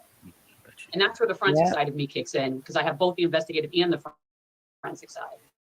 So we know what clothing does, depending on what you're wearing, jeans and heavier clothing really absorb all of that biological evidence where you're not going to see the blood trail. But Lisa, you don't think there's any way that this perpetrator left unscathed from that scene? I don't, based upon what we know, I don't see how it's possible. Yeah, I agree. Again, back to what Robin had said regarding just the physical exertion and everything. How do they not get injured during during the act of 4 different slaughters? That's the only way to describe it. I know it's Right. pretty graphic, but that's what it is. It seems next to impossible. So let's move on to some viewer questions and comments. We've got a bunch to get through. We've got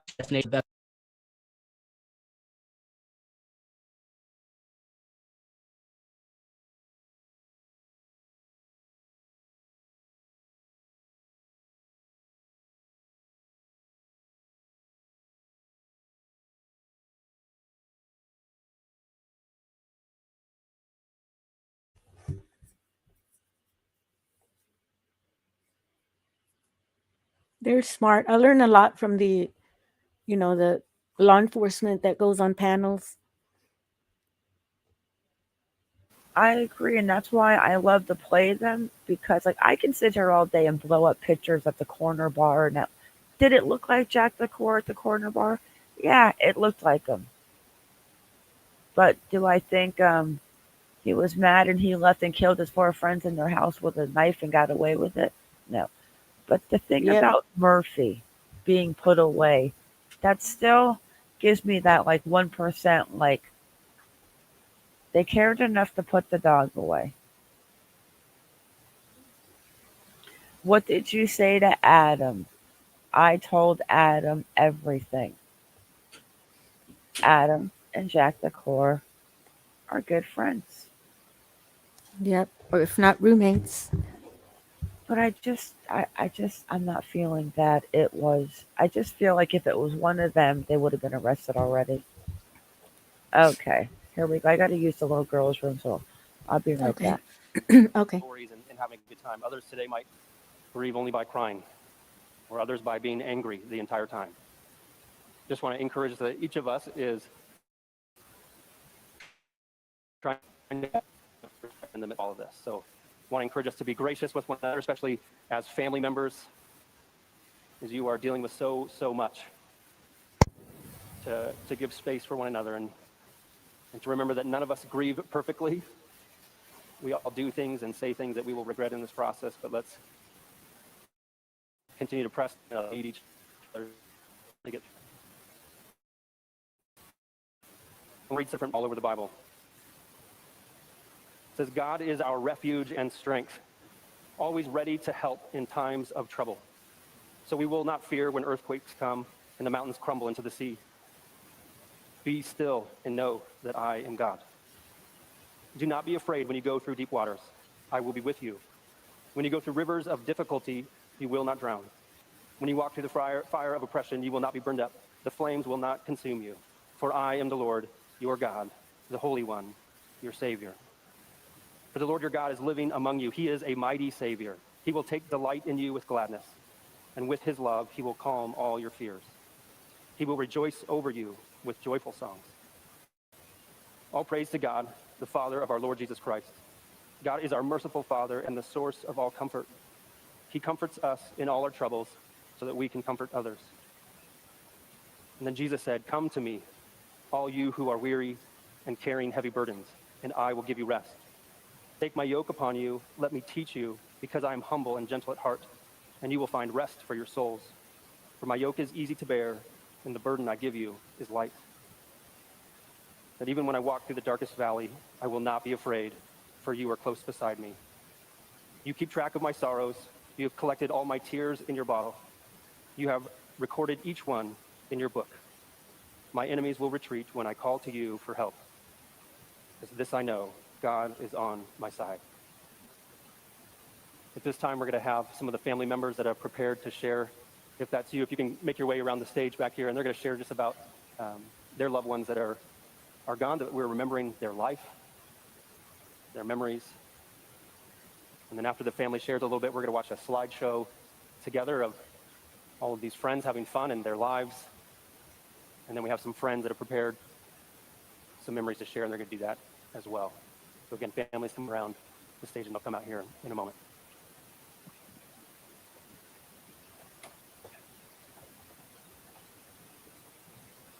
So you guys can see, or you can watch right there. Hi, everyone. I'm Jake. I was Maddie's boyfriend. Like to say thank you, everyone, for being here and just everybody involved in the investigation, helping, and everybody showing the unreal support. And yeah, it's we really appreciate it more than we can show right now. So I was Maddie's boyfriend, and she brought me closer to Xana and Kaylee. I knew Xana actually before Maddie, and I met Kaylee through Maddie, and I just like they always were amazing to be around. Just Xana was always so energetic and happy, and just a beautiful soul. And Kaylee was always so strong and driven, and just kind and really genuinely cared about everyone. I didn't get the opportunity to meet Ethan too many times, but from what I had heard from Maddie and all the other roommates, he was also a really great guy, and just none of these people deserve this. Um,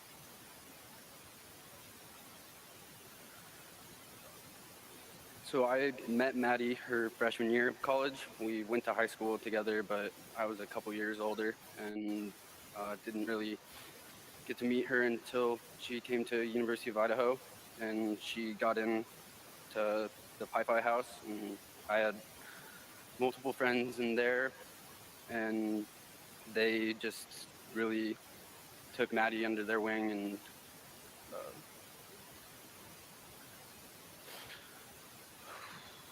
just took her under their wing and were showing, like, introducing them to everybody, and just were always there for her. She was always surrounded by a good group. But yeah, so I met her actually on her bid day of her freshman year. Um, I don't necessarily think she was supposed to go out that night, but luckily she did, and I got to meet her that night. There were times throughout the last year where we got to hang out, and I got to get to know her a little bit, but I didn't really realize that I was in love with Maddie until the summer of 2020.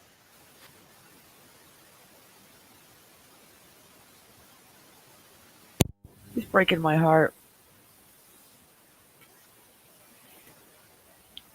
So that's interesting that he knew Xana first, but then when we did the map of where they grew up, they did grow up close together. Schreiger and Xana.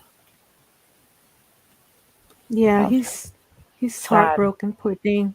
Yeah. Yeah. He's the Where one they was call Rogaine.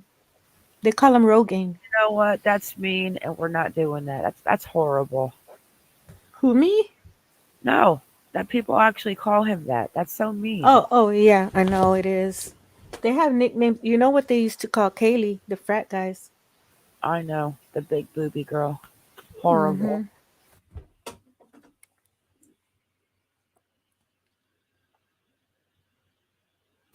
Where was? I mean, I don't think he had anything to do with it, but I'm curious of when he said that he only met Ethan a couple times. How long have Ethan and Xana been together for a while? Yeah, I don't know. They said that was her first boyfriend. That Ethan was her first boyfriend. I Because she get was that, real picky.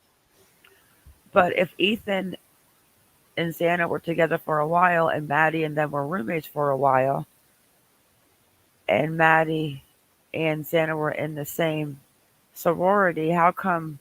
Where was Schreiger at? Was he at a different school, or like why was he not around? I don't know. I've only seen one picture of them together.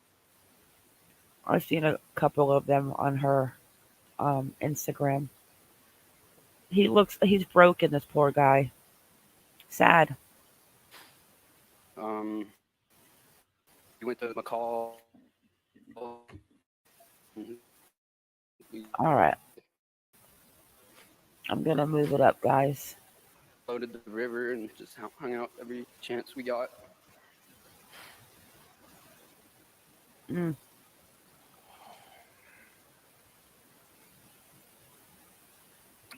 Thank everyone for coming tonight. We really appreciate it.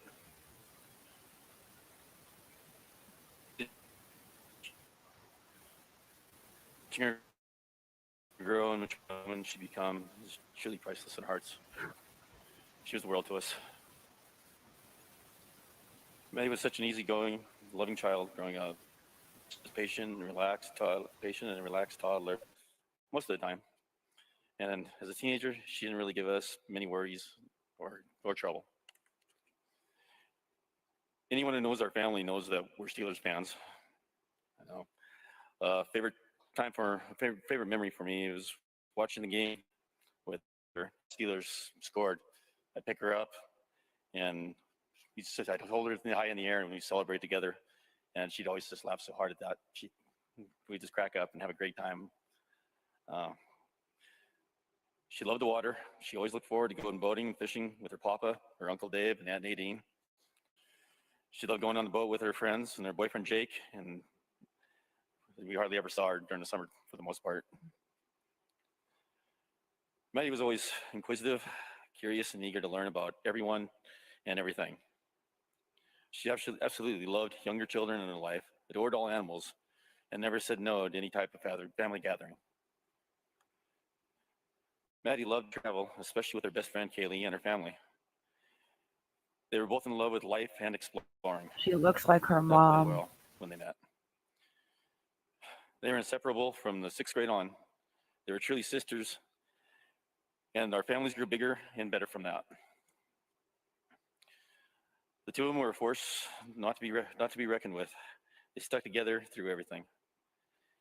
Maddie had such a bright future, as all these kids did. The world is a darker place without them, but the light of their love and memories will always guide us all. Thank you all for joining us in the celebration of life of these beautiful souls. We love you, Maddie, Kaylee, Santa, and Ethan. Thank you. Wow. Maddie looks just like her mom. Yeah, it's pretty. I don't know if she had a stepmom, but this one second, what did I see about Jake going to Boise? I don't know when he went to Boise. Right, I thought the Jennifer? first one was Maddie's dad. The one that was Yeah, the nervous guy. with the suit. Oh, that Yeah, was another vigil. Oh, okay, yeah. yeah. This is Maddie's stepfather, Okay. and then this is where the whole look with Jack comes in.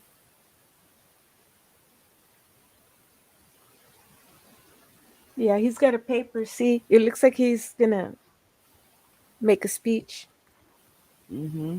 Large but with all he these didn't. things took a lot of volunteer time. No, he didn't.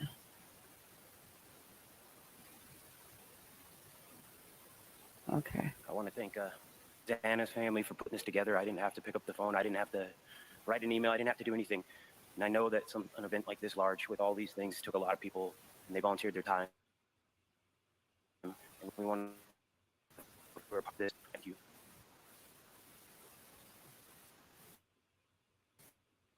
How we miss them, and we hope this community can get strong and heal, and mainly just understand what we lost and how much the world has lost these 2 girls and these other 3 girls in Zion and Nathan. All right, my wife will read a poem that she had on her page, Kaylee, and here you go. Ah, Across this. Going through Katie's. It's called Milky She Honey. can't do it. Mm. Horrible. Most important is love. Like it's the only thing you know how. At the end of the day, heartbreaking.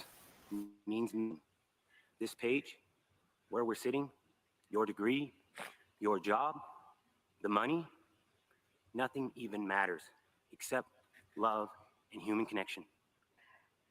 you, who you love, and how deeply you love them, how you touch the people around you, and how much you give them. Kaylee was no middle child out of 5. She was always competitive. She was smack down middle. So Steven and Olivia were a little bit older. Andre and Aubrey were a little bit younger. So she kind of had to figure out where to fit in, and she definitely did. There was never a day that she didn't want to race her brother because she was determined that girls were faster than boys, or that she didn't want to go bug her little sisters and make sure they knew that she was older and they were the little sisters.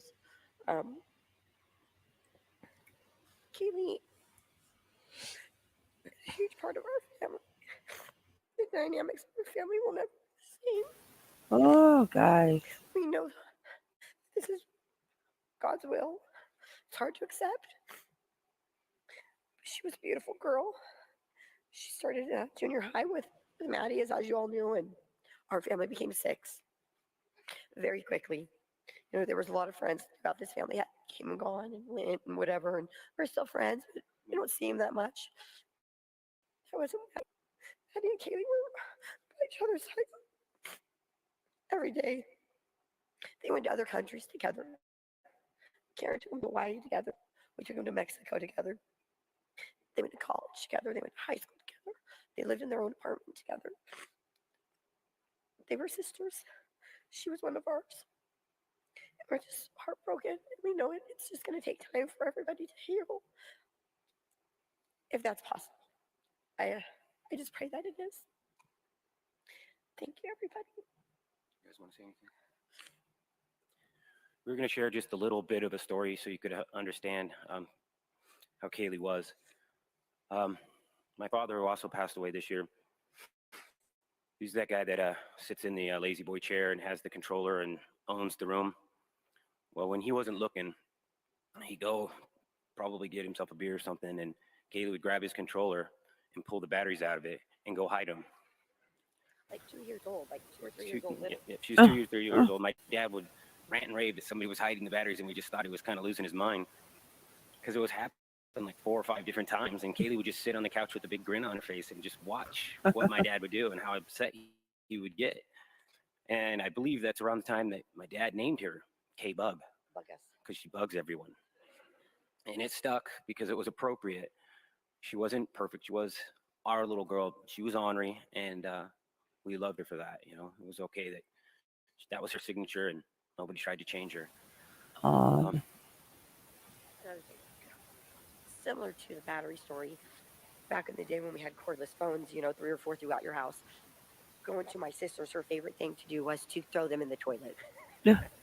So she would tell me, Christy, Kaylee threw the phones in the toilet again. I'm like, I'm sorry, sissy. I'm sorry. Can we dry it out? Is it done? Was it clean water? I don't know how many phones I had to replace because for whatever reason, she would throw those That cordless is phones funny, in the guys. toilet. She would throw the phones in the toilet. She's so cute. Oh gosh, so I'm Olivia. I don't even know if I need this mic. I have a loud voice. I apologize. I'm Haley's older sister. And I mean, everyone kind of said it. She was kind of a pain in our butts, but she was our pain in the butt, and we loved her. But one story that I, for whatever reason, thought about when I walked up here, and I haven't thought about in a long time, was one time my sister came to me and she said, Olivia, I think I got something stuck up my nose. And I said, whatever, what do you mean you have something stuck up your nose? She said, I feel like there's something stuck up there. So I go and I press on her nose, and there's a really hard lump in there. So I'm like, we're going to have to go talk to Mom. This is serious. So we take her up to Mom, and sure enough, she had a bead stuck up there. So we end up going over to kind of try to out this bead, and eventually we get it out, and we ask her, we say, Kaylee, how did you get that bead up your nose? And she goes, I don't know. It must have popped up there when I fell off the bed. And I don't know why I thought of that story. I don't know what it says about her, but that was one of my favorite stories of Kaylee. A bead stuck up. Family members here are sharing some emotional, but also some happy stories here at the celebration of life service. Continue listening, and some viewers going out to a break. Together, you really have to just take care of each other. You got to reach out and hug people, make yourself uncomfortable, and just be part of the healing. And take advantage of every opportunity that you can tell your child that you love them. And don't let them walk out that door without giving them a hug, even if they're annoyed and they don't want you and you're embarrassing. Just say, I'll hug you longer if you just don't get this over with. So if that's, it's going to take that. If this community is going to help us, we all know that we can't do it alone. No. Thank you guys all for here and starting that process right here in our own little community. Thank you guys. There he is. There's the look. I don't know. I'm not feeding into it. I think he was looking All right, straight at him to see. He was looking at him, at the dad, to see if he noticed that he cares. Familiar. Yeah, I mean, people look so much into wanting things to be. What's that? Oh, you playing Sorry. the piano for us. Nope. It is Lilac. Absolutely agree. Life is so very fragile. Yeah, he's still a redhead. Got a little darker as he got older. He definitely sprouted. I think he's a good-looking kid. I don't think I don't think Jack the Cord did this. I think it's going to be a name that I don't think I'm going to recognize the name. I hope not. Okay, now I've never seen any of these. So who is she? Let's see. I stopped at the Jack and the Steve one. I think it was because I was crying so hard. After that, I was like, I'm done. Yeah, I didn't go all the way to I listening to couldn't. it. I was crying. I had snot coming out of my nose. I had to get a tissue. I think I was listening to it when I was driving, and I think I had to use a COVID mask for my nose. Yeah. Ugh. Well, I'm glad you get better. Uh-huh. Now it's my So many turn. people that I had so much love for Xana, Ethan, No. and Madison. Xana was such a light in my life and so many others. She was the person I could relate to the most, and she knew and understood me more than anyone. Losing her is the hardest thing I've ever had to go through, and it has left me heartbroken. She was the funniest person I knew and made me laugh every time I spent time with her. I have so many memories and stories I could share about her, but I know remembering the times I had with her brings me so much joy and happiness. Everyone thought we were twins growing up, and in some of our last moments together, we were in her room laughing in the mirror because neither of us thought we looked alike, and her friends just laughed. She was my baby sister, but she was so much wiser and experienced so much more in life than I ever have. Aww. She never let an opportunity pass her by and enjoyed all the moments she had. She was always doing something fun, and in any situation, it was always so much more fun with Xana there. I remember I would get so mad because I always thought my friends liked her more than me, but she was a person that everyone enjoyed being around. She was so positive and lighthearted and understood the gift of life more than anyone I know. I remember her getting so mad at me for caring about the little things that didn't matter. She would always tell me she wouldn't know what to do without me, and now I have to live this life without her. I know she would want me to cherish the times I have with the people I love. She would want me to make the most out of every situation. She would want me to have fun, continue my journey in life, and constantly tell people how much I love them and they mean to me. I remember going to hang out with her about a couple months ago. I remember telling her that we should try to do a sister date every week to spend more time with each other before I graduate. I remember her loving the idea, and her friend Ella reached out to me and told me that Xana was so happy that we were going to start doing that. I love her so much, and I wish I would have spent more time with her and had the chance to continue spending time with her. I know she loved living in her house in Moscow with her friends. I would hear so many stories about her and her roommates, and it made me so happy to know she had such great friendships. She really knew everyone and was friends with everyone. She had the best friend group and had friends in so many different sororities, fraternities, and organizations. I was so happy she was dating Ethan, and Ethan was such an amazing person. Xana never had a boyfriend before, and my dad and I wondered if she was ever going to get one. Aww. Ethan was that special, though, because I know she was picky with boys. They were always so happy, and the way she would talk and smile about him was something I've never seen her do before. She truly loved him so much, and I know he had so much love for her. They had something so special, and everyone around them knew. It's comforting to know that they're all watching down on us from heaven now. Casey Johnson is a best friend of ours, and her mother, Susie Graham, was like a mom to us. Susie had a long fight with breast cancer and unfortunately passed away last year. Casey texted me a couple weeks ago saying, I know Xana isn't alone up there in heaven. I feel my mom in the sunshine, and yesterday the sun went through my window and fell right on her urn. I think that's her way of telling me that she's got Xana and that she's made it up there to heaven. That gave me a little bit of peace, and I want to share that with you. Wow. Texted me so happy and helped comfort me a lot. I know they're all in the best place together, and one day we will all be reconnected. I am so thankful for faith, friendships, and family through this and everything else. Santa, you will not be forgotten. You have impacted so many lives and have given people so much love. I hope I can make you proud and try to leave an impact on this world and on people like you did. I love you so much, Santa, and I hope you're feeling the most happy, content, and loved in heaven right now.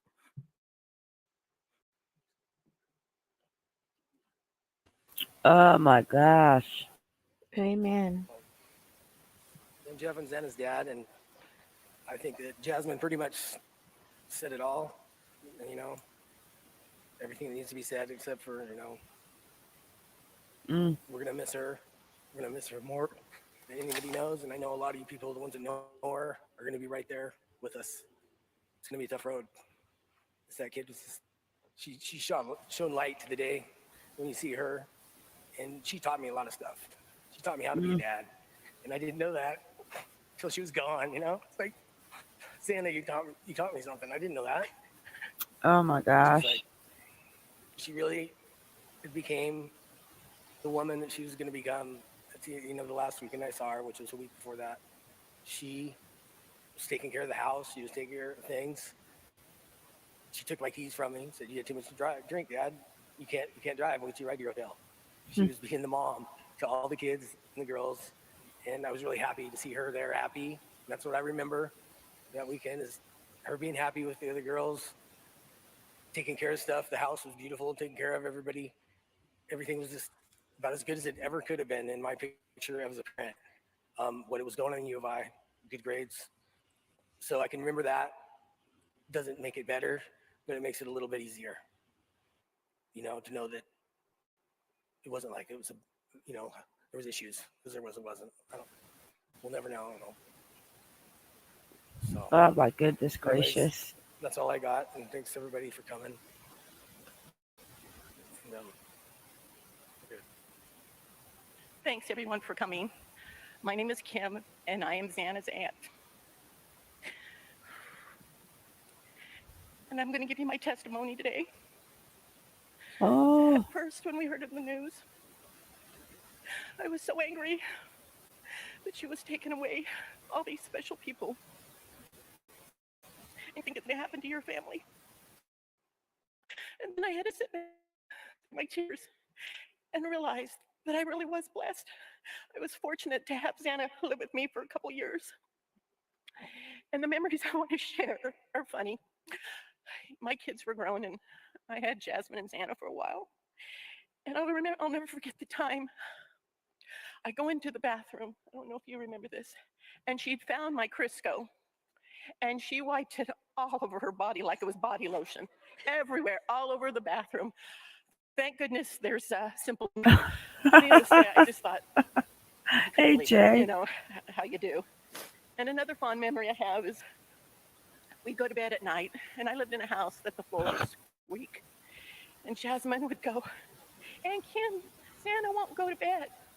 And she's keeping me up. So I'd get out of bed, and our floor would creak, and you could hear her little feet run to bed. And after a while, it became a game. I never even went to check on her. All I had to do was get up, and she'd hear the floor creak. And then she became a teenager, and I saw less of her. But I do have the fond memory of her calling me. She still called me then and said, "Aunt Kim, it's the prom or a dance. Can we go get our nails done?" So I have those beautiful memories to share of going with her to get our nails done. And then she went off to college. And I don't know, I heard less and less. Once in a while, she'd text me back.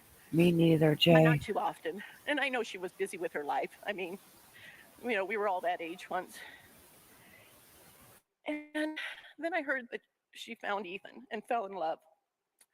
And at that point, I thought to myself that I'm so glad she found love, because we all really don't know what love is until we love. And as short as her life was, I'm glad she got to have that experience. And through all this, like, I had a whole bunch of stuff in my mind, but through all this, I hope we can all look through that dark tunnel and see the light and follow that light. And I pray Amen. that we have justice someday. I say these things in Jesus' name. Amen.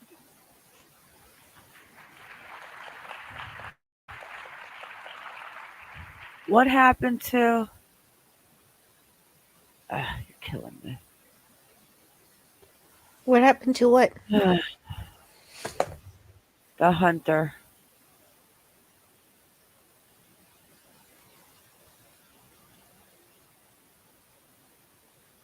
All right, this one right here. I want to see.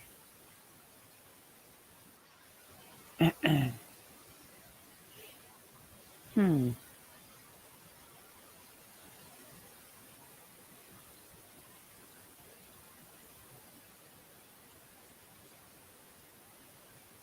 Oh, And I just want to sorry, acknowledge guys. that some of us Wrong one.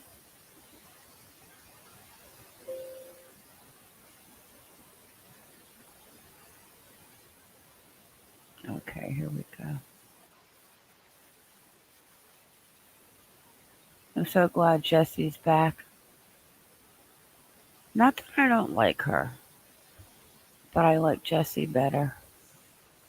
Who's Jesse? From the sidebar.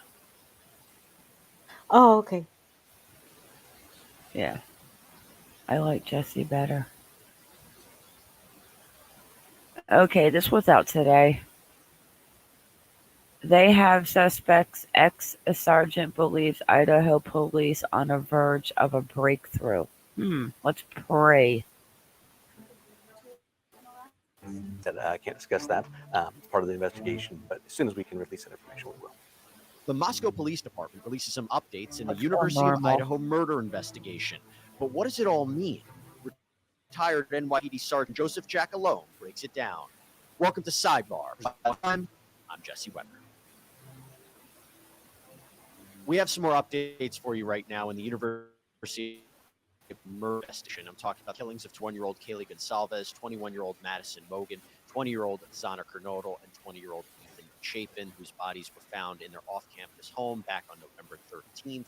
Now, at the time of this reporting, there have been no arrests, no publicly identifiable suspect, and no indication that the murder weapon has been recovered. But as I said, the Moscow Police Department has issued a press release with some updates. And to help me break down these updates, I want to bring in Joseph Jackalone, retired NYPD sergeant and author of the Criminal Investigative Function, 3rd edition. Joseph, thanks for coming here on Never heard Sidebar. of We him. really appreciate you taking the time. Thanks for having me, Jesse. I'm going to go through some of these different points, and then I want your reaction to it and what this means. So the first 2 points are, let me rephrase, I'm not necessarily going in the order of which it's listed, but I think this is the way that I think we should structure it. So 2 points that they have in this press release are, number one, they say no suspect has been identified and only vetted information that does not. See, this is why I like watching the sidebar for the daily updates on the Idaho police, because we get the update and then we get a professional to break it down for us. I think they keep saying no suspects have been identified. I think they've got something to identify a suspect, either DNA or something, but man, I hope it's. But then you think about Delphi, and I think I could not wait 6 years. No, that's horrible. Maybe they just can't get a blood sample of the person because it's so mixed in with all of that blood that was spilled out. And if he cut himself, oh girl, guess what? You know who has a cut on his arm? What's on his hand? It's Enan. I mean, Enan. Yeah, is that his name? Harsh. Enon? Yeah, he has a Yeah. cut. Have you seen it? It's in the shape of a cross. I'll Chef try to find Dizzy. it. All Yeah, right. Chef Dizzy. I'll try to All find right. it. Here we go. Yeah, he's a strange one. Hinder the investigation will be released to the public. We encourage this for updated progress. All press releases and related information is available, and then they give their website. They go on to say that investigators believe someone has information that adds context to what occurred Oh, on the Jen, night of I'm the murders sorry. and continue requesting additional pictures, video, and social media content. Our focus remains on the investigation, not on an individual's activities displayed in the tip. Whether you believe it is significant or not, your information might be one of the puzzle pieces that help solve these murders. And then it says digital submissions of tips and leads will not be publicly disclosed due to our ongoing commitment to keep information private, and details may be pertinent to the ongoing criminal investigation. My first question to you is, does that alarm you? Because doesn't it make it seem like they're not as advanced in the investigation as you would hope? No, not yet. I mean, I am concerned about how things are, how things are progressing. But you have to understand something. The police department always holds back information. They don't provide things that would be detrimental to the case. And we have seen a large outpouring of information coming from the true crime community, and some of it has been just Oh, wrong, and just it's just been actually awful. So they have to try to kind of combat that. And if you look at this bullet, there's a lot of things that they're saying in here we're not saying in there, right? So there's a lot of what they refer to I refer to as cop speak. So they're trying to tell everybody, listen, we haven't come out with anything publicly yet. That doesn't mean that they don't have a suspect or suspects. But what it does tell everybody, it kind of puts them on notice that anything that comes out basically outside from the police department is you kind of not pay attention to it, because they're not running the investigation. The Moscow Police Department, the state, and the FBI are all involved in this, right? So the Moscow we know is the lead, because I don't see a federal nexus here, right? Not yet, right? We're not privy to everything. But here's the other thing when you look at this. There's an old motto that all investigators have, and that is somebody knows something. And that's probably universal throughout the entire United States. And the idea is to try to get those people who have maybe witnessed something that they thought was strange. You got to remember, this is a small community. This is, when you think about it in the grand scheme of things, small university, people coming and going. You have family members, everybody. This is national and international news. And what they're hoping is that somebody has spotted something that they thought was out of place. And the time was this really to come out with information like this was in the very beginning when this crime happened. But when they say no suspect has been identified, does that mean publicly identified? That doesn't mean that they haven't found anybody. Because the way that I looked at it, if they had someone on their radar, I think based on what we've seen, they're not going to tell the public, right? They're not going to tell anybody yet until there's arrest. I'm reading that and saying they really have no idea who did this yet. We need more help. Maybe I'm looking at it the wrong way. Maybe they really have some suspects, just they haven't publicly identified the suspects. How should I be reading that?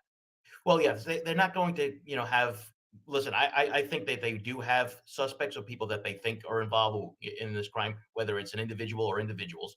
I do think they have a focus on specific people. And the reason why I think the way is because of the DNA and all the different things that they've taken out of the house. I think that they would try to maybe key in on a couple of people. You got to remember, cell phone records, internet records. We saw video surveillance, which I refer to as the 3 forensic horsemen. Those 3 things, they're putting these pieces together. Now, the case is not moving as fast as the public wants, but that's not the way these cases work. You have a quadruple homicide. This is something that is very time consuming. And the problem that you run into is with the DNA is that there might be multiple donors in a house of this kind of situation where it's a college and going to have to go through a lot.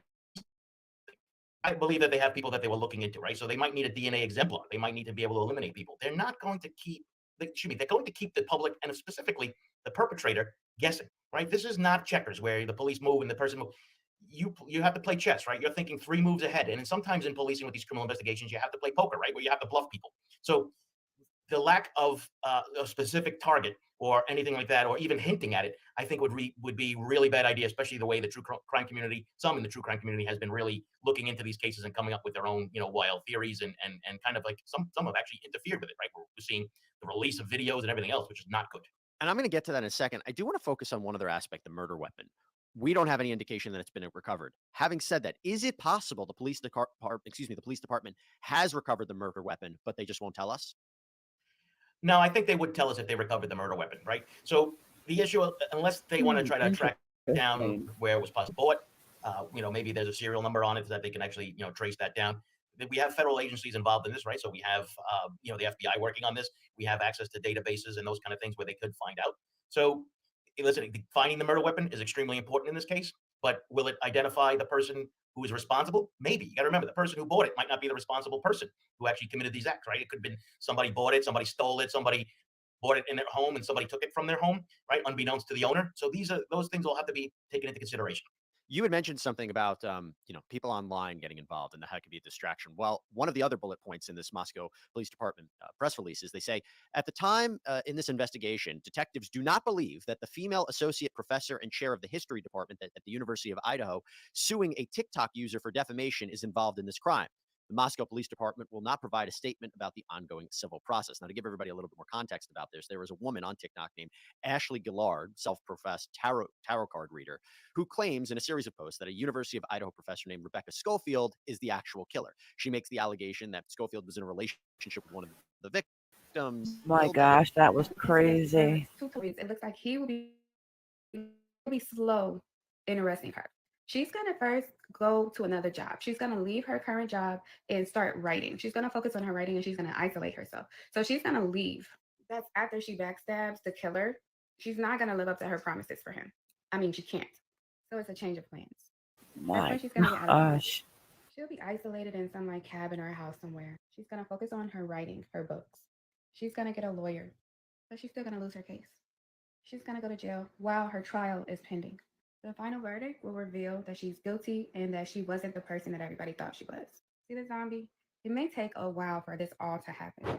Now, we know that Professor Schofield has sued Gillard for her comments. And I'm curious, when you look at that, the fact that they had to come out and say she is not a suspect. What'd you make of that?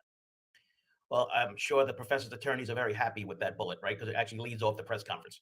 So it kind of leads credence to that this was all nonsense and this is basically fabricated. You can't accuse anybody of anything. Name names. First of all, what's happening, you're going to get yourself sued. But the thing that I'm worried about is that you're going to get somebody hurt, right? It's irresponsible to name somebody or focus in on a specific person. Whether, I'm not even going to say it because of the fact that there are people out there who will target this individual and may cause physical harm or what have you. I mean, we have to be very careful. And the true crime community, most of them have done what they want to do in respect. They're interested in this case. They're looking up things. They're trying to help.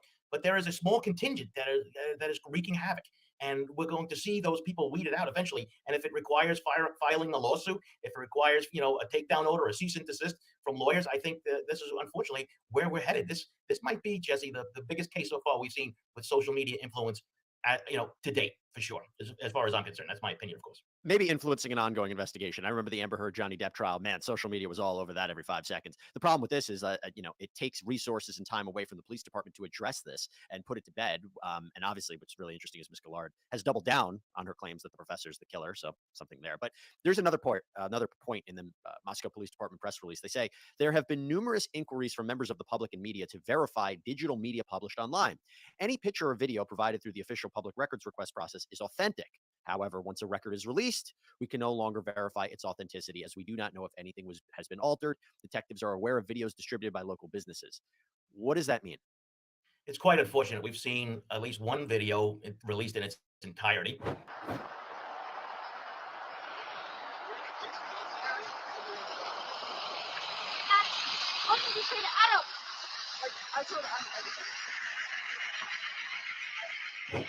Where we had basically, the thing that really was interesting is that it was recording audio. Now, you'd have to ask a lawyer about this, but from as far as I was concerned, you can't record audio unless you're part of the conversation. So to me, that was an interesting thing. So everybody was walking by, we heard, so that was where the whole thing about Adam came up, right? Like, what'd you do to Adam? I think or some substance like that, where they were talking about the girls were walking down, and of course, everyone jumped on that. So that was an unfortunate release. And we now saw, I think, a still photo of something inside the bar.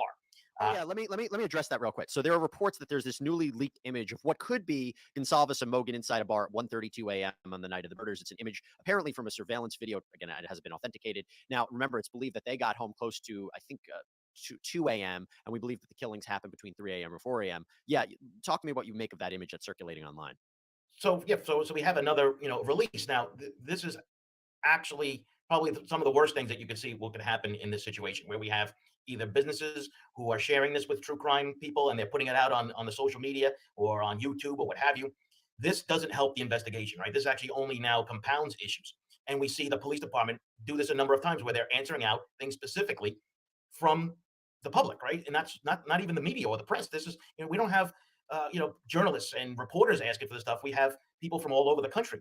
And here's the other thing, and not really many people are talking about. They've had over, I think they said 10,000 tips.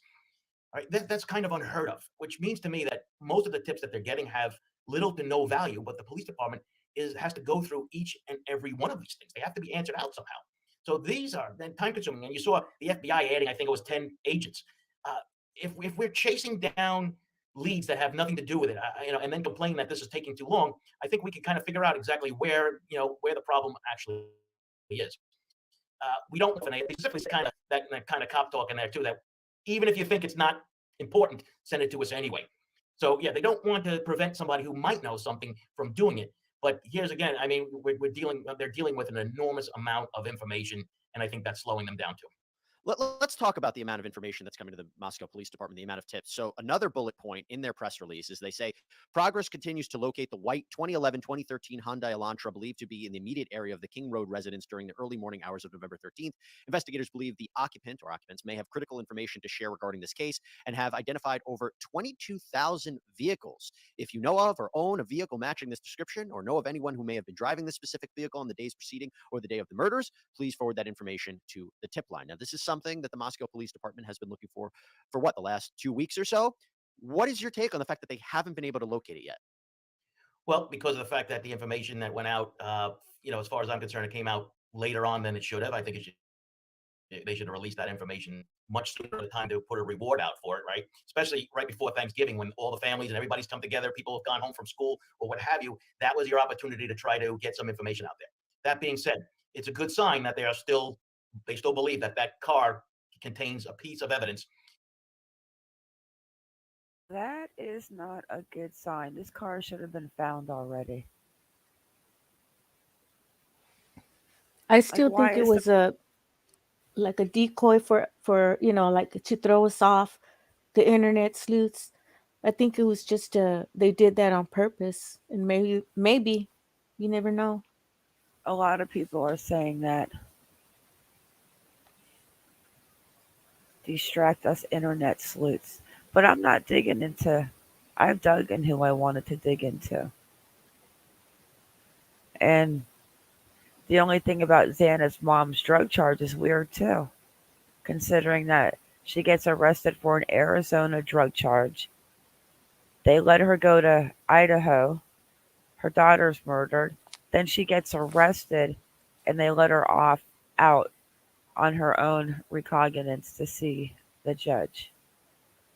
But they Yeah. say there's no drugs involved. But you know what? At the end of the day, it was 750,000 fentanyl pills. That's a lot of Mm. pills. Millions. I mean, yeah, millions of dollars. Yeah, that could kill a lot of people. You know Or what the the person drug involved in dealers it. do though? The drug dealers, I saw on YouTube where they have the strong drugs, like let's say for example fentanyl, but they have a way and they cut them down like to Hmm. have strength, With and then rat they sell it. poison. Yeah, they cut it down, and then they sell that, but and they cut it down for different people, and finally when they get to the college kids and all of that, it's way broken down. So that's money for them, more Yeah, money for the drug dealers. it's a But cat, Jennifer. He's got a white cat, like a Persian or something. And oh there's a yeah, picture. mhm. Yeah, there's a picture I'll show you where he's feeding the cat chicken, and you can see a bottle of wine that's empty. It's like a gallon bottle. Yeah, And that weird part about him talking about going there with the wine, yeah. just he's so weird. But I have to Hmm. believe if he had anything to do with it, the FBI has to be smarter than Chef Dizzy. I mean, come on. He In moved this to case. So Florida. I mean, to California, San Francisco. Yeah, and he's got the drug charge with the meth, the Yeah. shrooms. Yeah. Okay, on his Instagram page is where I saw that cut on his hand. All right. Put it in private chat. No, let me get it. All right. that's something good because the press release It that they bring takes back me a while. That's Hey, place is Marietta. extremely difficult. And what happens is there are tools that the police department use. I'm sure they went to the university because generally in colleges, I'm not so sure about the university here, but they usually require you to register a vehicle to to park in that location so that we don't get people leaving their cars. So I'm sure they went through that avenue. And then the other avenue is you have to go through the DMV. Now, going through the DMV and asking for every white Elantra there you go. 22,000 cars can show up. Now that could just be from Idaho, right? Because remember, you also have to look at it's close to other states like Washington, right? Because the autopsy was done in Spokane. There you go, So Washington. you now have to create this huge circle, and you keep on going out. And quite frankly, that is an amazing task that they have to go through because they don't have any other identifiers other than it's a white car, and we think it's an Elantra, right? We don't even know for sure. So yeah, I think they're hoping that the public once again would help out with this. And people say that they discounted the one that they found pretty quickly. Well, I think that's but here you go. If anybody who's responsible for that crime murdered these four women, excuse me, the three women in this man, all that blood, all that thing, dragged it with them. They got into that car, they dragged the evidence with them. They will be able to tell right away if that's the car. I don't care what they try to do with it. Now, here's the other thing. Do you think we might find the car somewhere in a ditch, somewhere set on fire, somewhere, thrown in a lake? Yep. That could also be a possibility because there's no plates. We don't know. And that's going to be the problem trying to locate this car. You tip off suspects, and that's what the police don't want to do. Yeah, and that car. We're gonna have to get a hold of Jared from Adventures with Purpose. Weirdo. Mentioned they ruled out the owner of the car. The car was registered in a different state. They found Enan deleted those pictures. Didn't have a relation to the crime. I wanted to ask you about because Chief Fry, the Moscow police chief. See, Chisme, that's why you always got to take screenshots as soon as you see it. Yep, we learned that in the Cassidy Rainwater case. Somebody probably has it, though. It's probably on Twitter. We're going to go check after. Chief Fry said the reason we're not releasing more. Now, we are concerned about it. Somebody has it. Yeah, that they wouldn't release the 911 phone call that was apparently made by the roommate. I'll text them and ask them to send it to me. Other people came to the house too. There was a report that they told 911 of an unconscious person. They won't share more information. They won't release the 911 phone call until they get the AOK from prosecutors. Well, you always hold back information on any case that you work, but one this big, you hold back because you want to have an unbiased jury pool.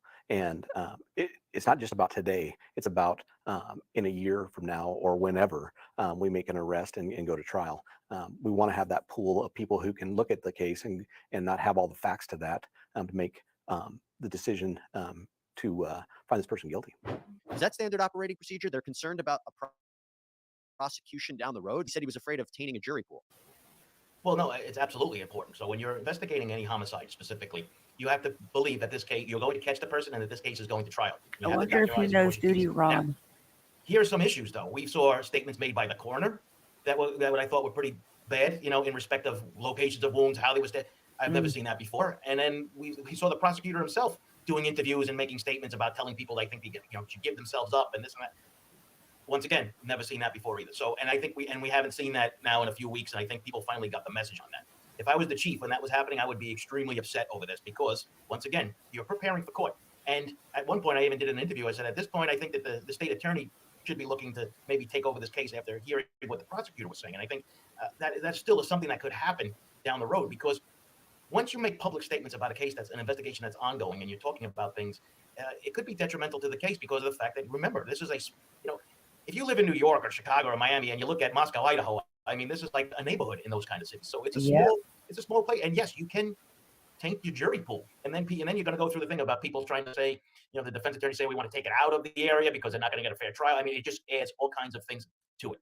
And of course, we know that the prosecutor from the Lafayette County prosecutor's office basically came out and gave conflicting information about was the house the target, was the people that was a target. That was a whole big mess. Before I let you go, Joseph, I want to ask you something real quick because it is being reported that Moscow PD officers who are investigating this case are being offered counseling services. What do you think about that? Well, listen, mental health and policing is something that has to be addressed because of the fact that, you see a lot of things and you got to remember, they really don't deal with a lot of homicides and this must have been a bloody scene. You're talking about a state, I think, that had 41 homicides reported in the entire state last year. So, this is something that is important. I mean, we saw it, of course, with Sandy Hook. We saw. I never want to see pictures from this crime scene. I couldn't do it. It's real gruesome. Oh, I'm sure. I would like to see it, and I still think that whoever did it, trigger warning, cut them up so bad that they weren't even able to take them out in a gurney, the funeral home or the morgue. So I think they took them out in those biohazard boxes. Because I never saw any sign of a hearse or whatever the cars are like a big That is weird, SUV. right? Do you That's weird. guys I never agree saw. that's weird on Chisme's morbid side right here when you think about it? There Hmm. were so many reporters, so many people out there, and not one time has a picture or a video slipped of them taking them out of the house. Right. I mean, that's definitely bizarre. That's bizarre. The dog not having a bit of evidence on him is bizarre. The fact that Maddie's walking and asking, what did you say to Adam? Then Adam and Jack being buddies, and then all the phone calls going to Jack. Like that could have totally have been damage control, like Kaz was saying. To see what Jack knew if Adam said anything to him, like people could be looking way too far into that. I think this creeper was watching in the bushes Yeah. Sure because he was. wasn't welcomed in. I think he tried though, maybe with a bottle of wine. Hey, little Fiona. Yeah. But he should have, he should have just, You want like to I say said, hi, Fiona? yes. If if he wanted to hang out with them, knowing that they're still younger than him, he could have, been a mentor to them. He could have taught them how to juggle, something like that. Not a just standing there like a weirdo holding a bottle of wine, and then they must Mhm. have they must have they must have ignored him. That's why he left, because he was there already, so he should have just stayed and enjoyed the party, talking to Yeah. people, and then maybe he could have been in the crowd like he said he wanted to go crash the parties. Everybody, Kaylee was the cool one, he said. He couldn't remember Maddie's name to save his life, but Maddie's the only one that Enon follows on Instagram. So that was weird too. He's a weird one. I mean, I've texted him, I called him. He texted me back once, but he probably came over when I sent him the link to the channel and that. All the things you say about me, bitch, why would you think I would talk to you? Let's get to the end of this video. Or like with Uvalde, yes, mental Because health I things are got one something more extremely after important that this police officers should before we receive. get into And Twitter the and gruesome Reddit. nature of these killings, right? It's the thing. Your final word, 30 seconds. Do you have confidence that this case will be solved by 2023 in the next year? Yes, I do think so. You got to remember, this is going to be patience. Maybe in the next, hopefully, within the next 6 months, as they're culling through all this information and looking for things, you have the state involved, you have the FBI involved. I think that you have a lot of good men and women that are working this case. Joseph Jackalone, thank you so much for taking the time. We really do appreciate it. And if we get more dates, we'd love to have you back on here on Sidebar. Thanks for having me, Jesse. And that's all we have for you, everybody. Thank you, Jesse. I like him. I like her too, but I prefer Jesse. Yeah, I like watching it. Actually, guys, I have two more little videos because I've got to watch my friend Johnny Law, and then Circus Crime had one out that I had not watched yet that I wanted to watch. I think he's talking about. I'm not even sure who he's talking about. I think I think well, he's Jack D. No, it's not Jack D. I think he brainwashes me. Drip he drop. just he knows how to prove his point. I like drip drop. Hey, Johnny. Okay, this it's only 4 minutes. To my channel, and if this is the first time we're meeting on my channel, I help crime enthusiasts understand the inner workings of criminal investigations by kind of taking you behind the scenes on the techniques that us investigators use to help solve crimes. So this video is kind of a short one, but I didn't know if you knew, interviewed by Ashley Banfield from NewsNation. Aw. If you hadn't seen the interview, I thought I would just upload it here. They were gracious enough to allow me permission to do so. And so I just wanted to kind of show you that interview. Thanks so much and enjoy the show. When he spoke with Fox Digital, he said this, quote, "Now they're reaching out and they're going to look to the community to see if this individual borrowed this car." Neither Steve Gonsalves nor the police have Oh. explicitly said that it was the killer driving the Elantra that night, only that this person or person inside the car likely have critical information about the case. So we also don't know exactly what they meant by borrowed, whether they're saying the car was lent to somebody or maybe stolen. But if they find that car, could the digital forensics actually help pinpoint exactly where that was that all night, like where the car ended up being all night? Because that would be huge, right? If they could do that. So I want to bring in John Nacarrato. He analyzes crime and justice under the name Johnny Law. He spent 25 years as a crime scene reconstructionist, specializing in blood spatter, office-involved shootings and cold cases. He's also a nationally certified traffic crash reconstructionist. This is so great to talk to you because I want to ask you, if they find that car, 2011 to 2013, Johnny, Andy owns the K is there bar. technology in a Hey, vehicle Maureen. of that era to provide any kind of forensic clues, like the GPS that's sometimes in the engine, not so much the GPS that's up on the dashboard that we get to use to navigate, but that would tell where the car goes and where it's been? You know, that year of car, it's kind of on the cutting edge of when the technology started to come out, right? 2006, they started getting GPS and those kind of systems. And so this year of car, this 2011, 2013, you know, even the in-dash systems, you know, most of those weren't installed in the Elantras. You know, the ones that I looked at, it was just a regular AM/FM radio. Some had a satellite button on them, but that's really because they're a location-based service, right? They're there to guide you on where to go, tell you where the restaurants are, the next gas station. They're a service base, so that's really where the technology would come in. Okay, if they don't find this car, are they dead in the water here in this investigation? Because it feels like this is all they have. Oh, I don't think so. You know, I don't think so. Oh, shit. You know, the forensic evidence is still coming back. I think He owes you a coat. it's going to solve this case. What happened on the inside of that house, on the outside, that's really going to help solve this case. Now, if this is a car, this car is definitely a point of interest for law enforcement, right? They've gotten some kind of statement or witness that narrowed this car down to this specific range, right? A 2010 looks way different than a 2011. A 2014 looks a lot different than a 2013. So whatever information they got to kind of pinpoint this car, they really need to drill down on that and try to find out anything they can on where this car has been. And it's a big task where they have 20-something thousand cars that are these Elantras, right?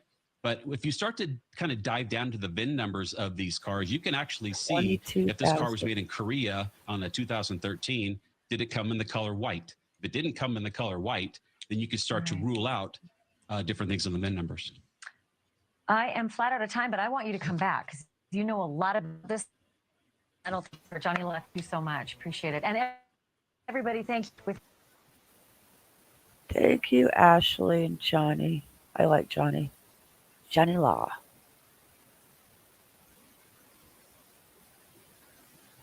Do you guys think they might have they have something of the suspect? Yes, I do. What But do you they're think just they waiting have? for. They're waiting for a complete. You know, they're waiting to have everything organized and to make sure that they can get a conviction. Because what if they say, oh well, that fingerprint was there from before, so if it was there at the time, they need to figure it out. How can they figure out if the print was from that night or if the print was from another day? Hey, Dia. Hey, Too Tall Rob. Happy holidays. Happy With your little, holidays. with his little critter cam. All right, so this is Drip Drop. I guess that, yeah, it is Jack. You're right. The Corner Club, the new updates. Let's see what Drip Drop has to say. I like him. Yeah, he looked good today. There's something about him. Oh, wait. Does Chisme have a crush on Drip Drop? I told you before I like him young, but not that young. Oh, shit. How do you know how young he is? Well, he looks younger than me, that's for sure.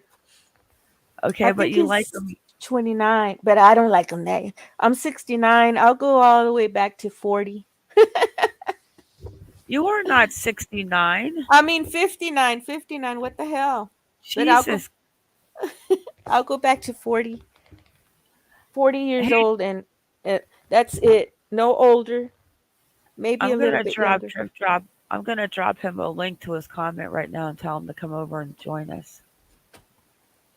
Because some people, my nickname is Lady Joker. Hey, drip So drop, are you listening? so Come Joker over. and Circus, it matches.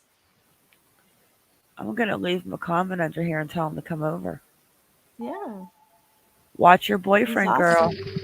Here he comes. My son.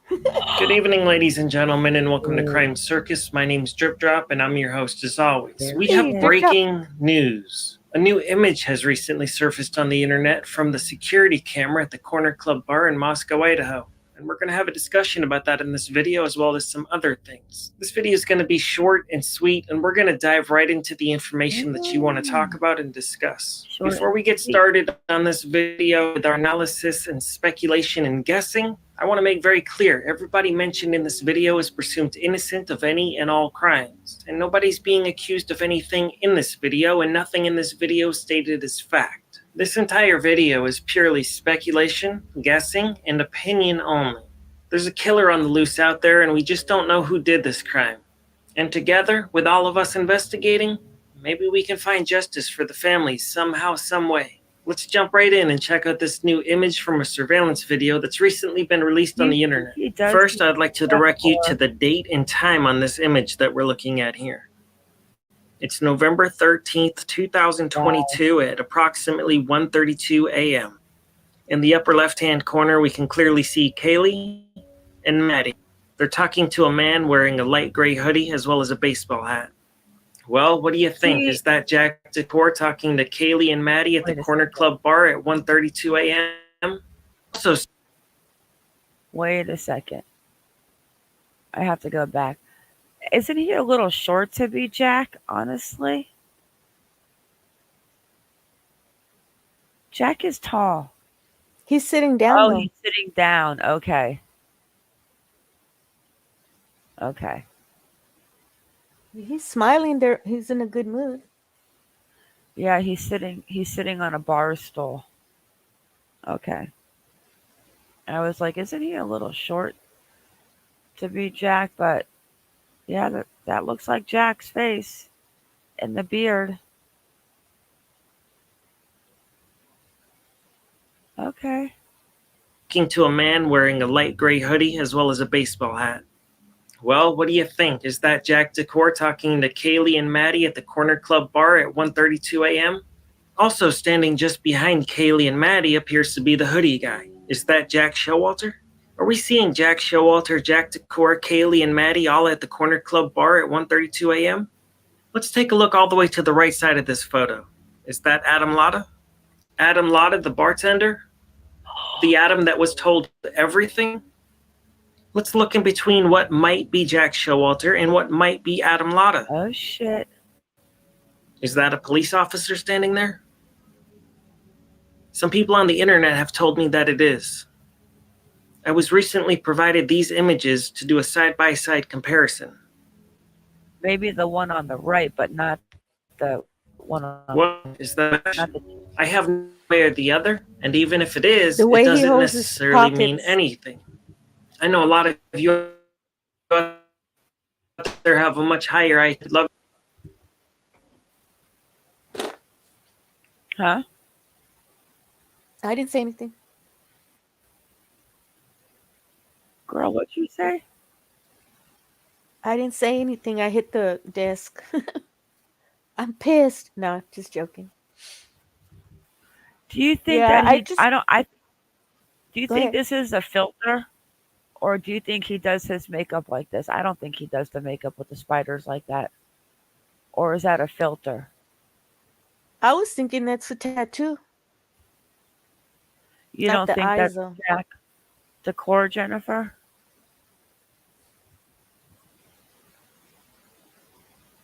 Oh, the chief. Oh my god. Well, the Could be. Christchurch church convinced the the sheriff or the chief about something that's in that video that Mara's going to show. He convinced them to get a pedo out of jail, I think.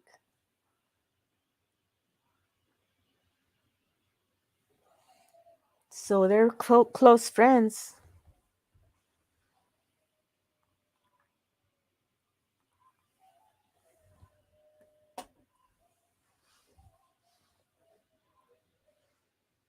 But he said that the gay people should be stoned.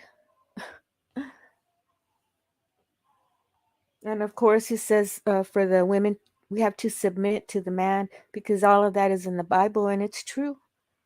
But I wouldn't do it. If they treated me like a queen, then I would treat him like a king. All right, here we go. Love to leave a comment. These people seen in the surveillance photo that we're all looking at. It sure would be nice to know. Not that it means anything one way or the other who any of these people are, but it might. Anyways, let's do a super zoom into that man that Maddie and Kaylee are talking to. We're going to do a side-by-side comparison of what is a known picture of Jack Decor and the guy in the surveillance footage. Looks like a very similar hat, looks like very similar facial hair, looks like something Jack Decor might even wear. Now let's do a super zoom down to the feet. Let's look at that big white shoe, and we're going to compare that big white shoe to a known picture of Jack Decor wearing a big white shoe. I think that's the coat Maddie was wearing. What do you think? Is that a match? I can't say for a fact that it is, but it looks pretty similar. Now let's do a side-by-side comparison of Adam Latta and the man seen all the way to the right in this new picture that's just been released. What do you think? Is that a match or not? Now let's look at the famous hoodie guy that's standing in the middle of this picture. Let's do a side-by-side comparison of him, the guy from the food truck, and we're also going to slip in a known picture of Jack Showalter to see if any of these are a match. Well, I think it's safe to say the man in the center of this photograph is definitely the same guy as seen on the food truck video. But does that mean that it's Jack Showalter? You, the viewer, decide. Oh shit! I actually had to get up and give the little baby some water because she likes for some reason to drink out of a water bowl. But now I got to go back. Is that the jacket? It looks like it. That's what I was looking at today. Oh shit! Now we're gonna have to go back and see if Maddie's jacket had strings hanging off. Yeah, well, she's wearing it at the bar too. We're gonna carry that big white. I don't. A known picture of Jack Decor wearing a big white shoe. What do you think? Is that a match? I can't say for a fact that it is, but it looks pretty similar. Let's do a side-by-side comparison of Adam Latta and the man seen all the way to the right in this new picture that's just been released. What do you think? Is that a match or not? Now let's look at the famous hoodie guy that's standing in the middle of this picture. Let's do a side-by-side comparison of him, the guy from the food truck, and we're also going to slip in a known picture of Jack Showalter to see if any of these are a match. Well, I think it's safe to say the man in the center of this photograph is definitely the same guy as seen on the food truck video. But I mean, that's Jack Showalter. You, the viewer, decide. Some people even say that everybody has a doppelganger out there somewhere. And what that means, there's somebody that looks just like you and dresses just like you somewhere in the world. Maybe even in the town that you live in. Once upon a time, I was out and about at a McDonald's, and I saw someone that looked very similar to me. Same facial hair, and they were even dressed like me. The girl I was with was super confused and shocked. I think she even thought it was me. But he was a little skinnier than me. Oh, Anyways, man, a girl. have you ever seen anyone else out there that look just like you? Maybe even dresses like you? Or have you ever been confused by a stranger and you thought it was someone else that you know? Leave me a comment down below and we can talk about doppelganger. Anyway, so as you can see, this photo was taken just hours before that horrible crime that happened at 1122 King Road in Moscow, Idaho.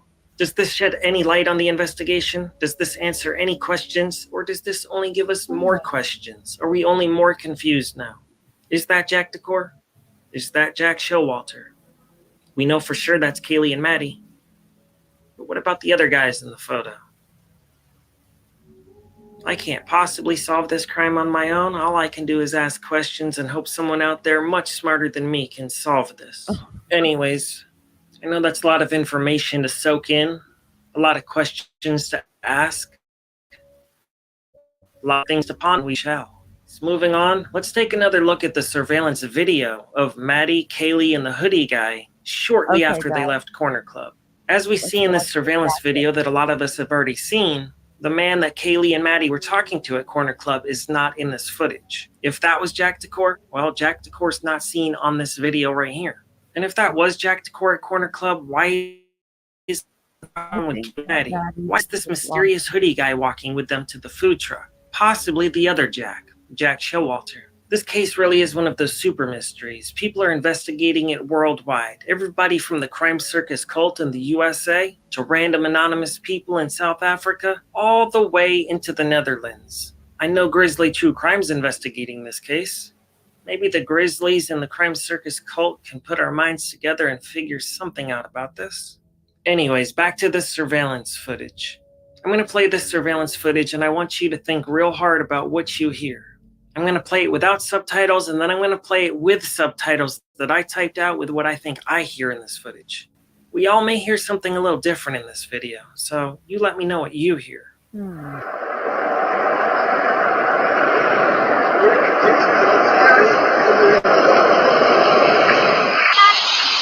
did you say to Adam?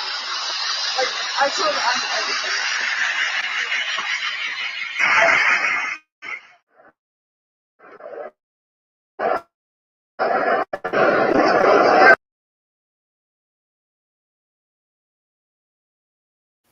So they're actually talking before they actually get to the camera in the distance.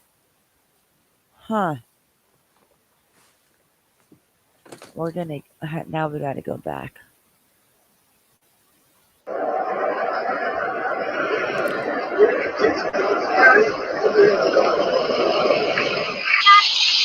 did you say to Adam? Like, I told Adam everything. The subtitles that you just read are not necessarily a fact. That might have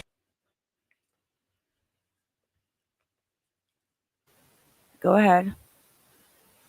Oh, I just said, see the white truck that parks behind them? Uh-huh. So I don't know why it would be parking there at 1 o'clock or so in the morning or close to 2. I don't know. But I also don't think that that's the jacket that Jack was wearing. I think the one Maddie's wearing is longer and looser at the bottom. But what do they say before they get to the actual camera where it says, "What did you say to Adam?" They do say something there. Yeah, I don't know if they say, "We're gonna get you." Now I'm gonna have to go back and oh my gosh. what my ears heard in this video. Does it change anything? Does it mean anything? Is this just more unsolved mysteries? Is this a cold case to be solved? No. It's all families' sake, because the families need justice for their loved ones that have passed away. Like I said, this was just a short and sweet video to get this new image out to you. It's recently been released, so this is breaking news. My next video will be on Dylan Mortensen, one of the surviving roommates. A lot of you have requested that, so I've done some investigation and have a discussion about Dylan. So make sure you're subscribed with bell notifications on. You don't want to miss my next episode. Anyways, for those of you out there that want to support this show, I've recently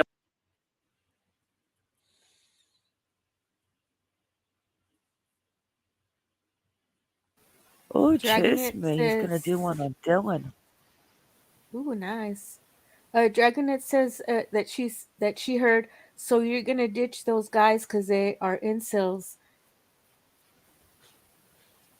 Let me show you guys this little 4-minute video I watched earlier when they were talking about the difference between an incel and a serial killer. I was like, I'm not sure if this guy might be mixed. And then we'll go check out this Reddit thing that I'm going to show you. It's crazy.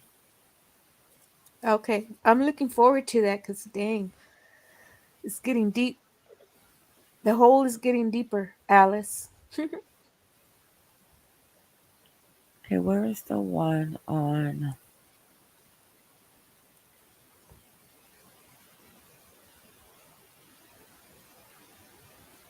I just gotta find it. My gosh, my history is crazy. Yeah, yeah.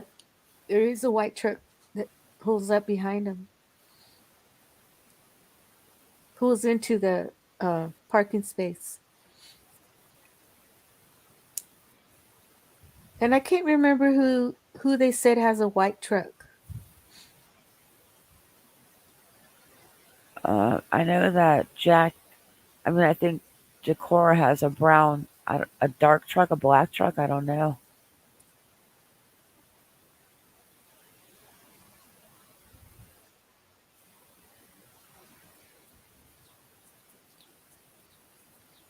Okay.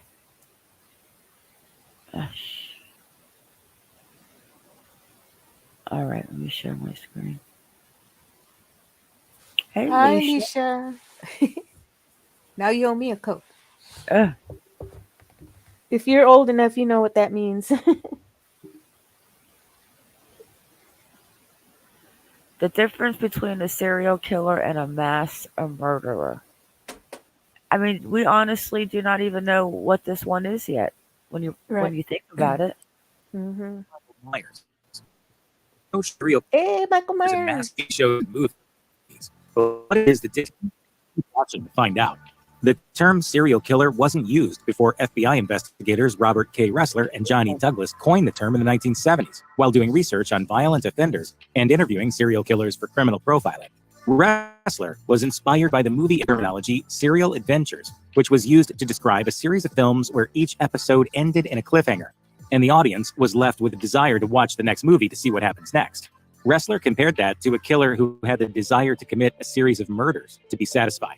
Douglas and Ressler's work in the field went on to inspire the Netflix series Mindhunter. It's about trying to figure out the why of it all, trying to figure out what his relationship was with those victims. Today, the FBI has a definition of the term serial killer, calling it the unlawful killing of two or more victims by the same offender in separate events. There are also other factors that are studied when using the term, as the cooling off period between killings. For some serial killers, cooling off periods can last years, and it's usually the time when they continue living their seemingly normal lives until the compulsion to kill reemerges. Some of the most infamous serial killers include Ted Bundy, Eileen Wuornos, and John Wayne Gacy. Some serial killers even Hey, have that's my families girl. with the idea of their illicit activities until they are caught. It is also quite common for serial killers to be psychopaths who don't feel guilty after doing horrible acts. Some are also charismatic, as was the case with Bundy, which helps mask their true intentions and allows them to live seemingly normal lives despite being killers. While a serial killer kills in separate instances, a mass murderer kills many people in a single event. The term mass murder was first used in a 1982 New York Times article. Unlike a serial killer, a mass murderer doesn't have a cool-off period and takes the lives of at least 4 individuals in one incident.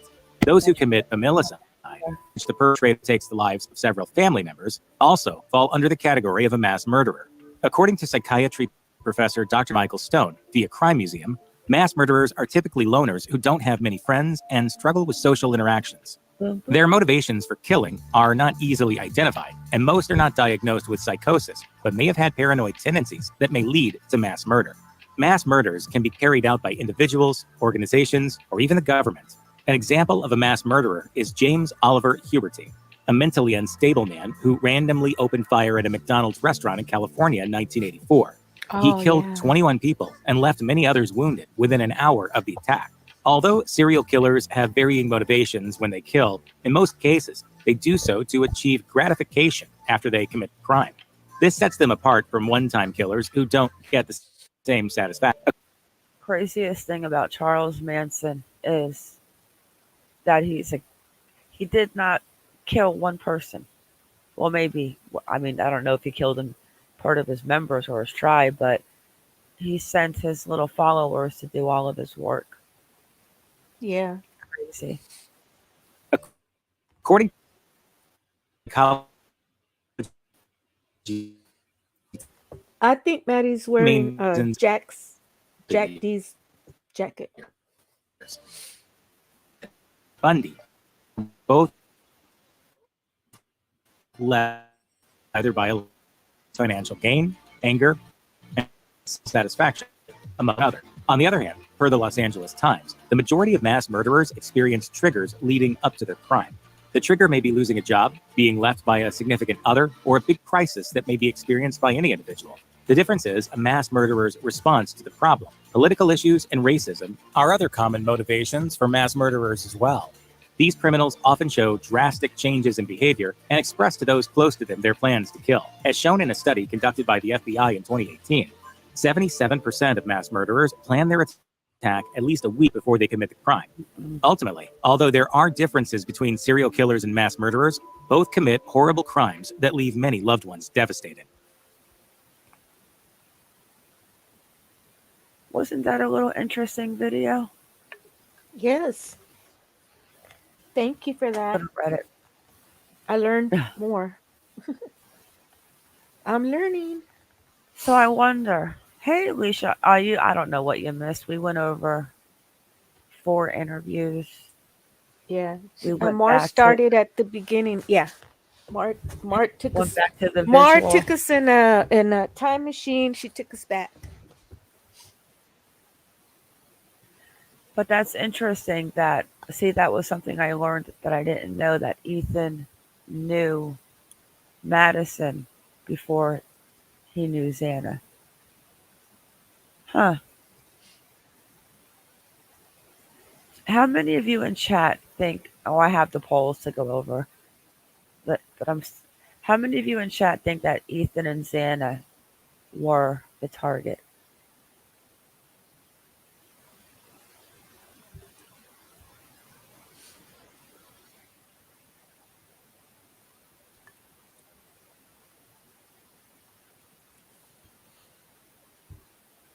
All right, let's go look into Reddit.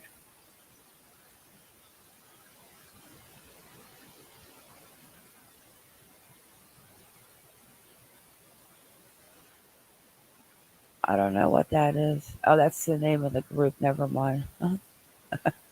Your account's been suspended. Okay, wait. This is the R4chan. But see, that's what I don't like about Reddit. I'm going to have to show my whole screen because Reddit opens up into different pages, not like Twitter.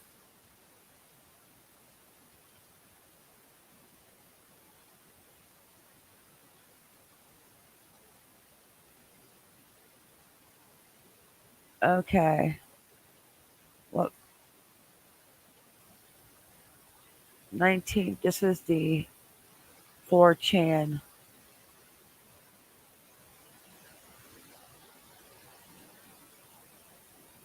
Oh, one sec, guys.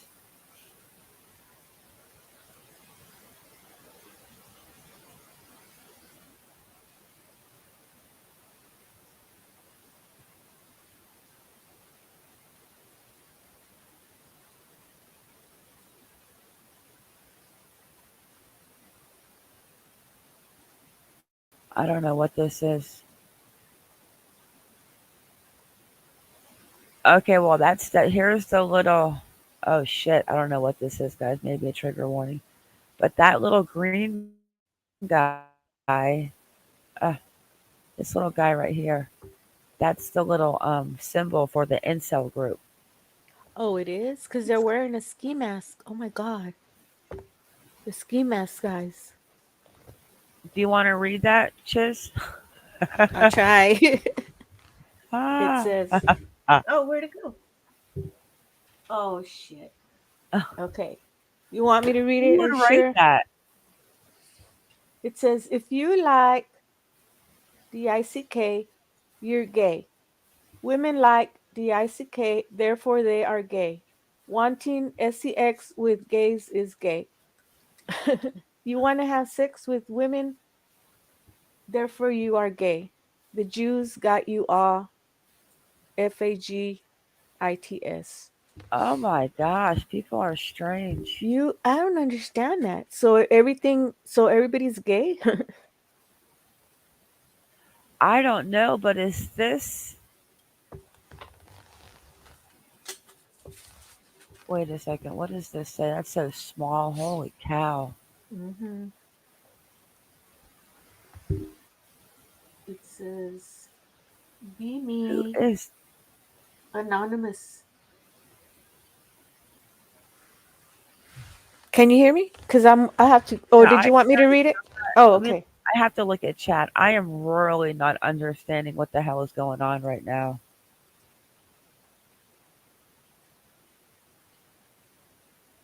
Be What is me. what is future anon?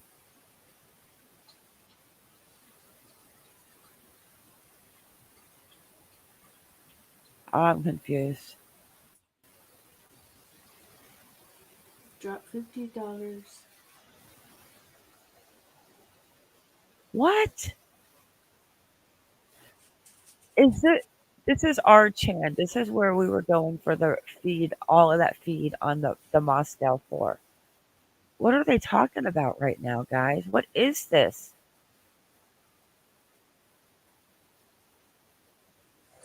They're just taking shots at the gay trannies, but because they're incels. So even they can't get any, but even the gay people can, you know. So they're mad at everyone who can get laid. Oh my God, read that. You know how retarded this is, right? You know how retarded this is, right? If you actually were a man trapped in a woman's body, you'd fucking love having a vagina and boobs, lol. Any straight man would love that shit. I'm gonna start coughing. What in the entire. I look like a man, and everyone treats me as one, which is all I ever hope for. The only bad thing is I don't have a penis, which kinda sucks. Well, she can get an implant. Look at. There's that word again with me. Autistic, yeah, you mentioned it. Having sex with six just seems like so much trouble when you have access to gorgeous girls in a few clicks. What does six mean? With a Um, six. so he says, meet girl through party, solid 6'10", pretty Oh, okay. cute. She is very touchy throughout the night. Hand on my chest, occasionally squeezing my bicep. Go home and J off to a 10-10.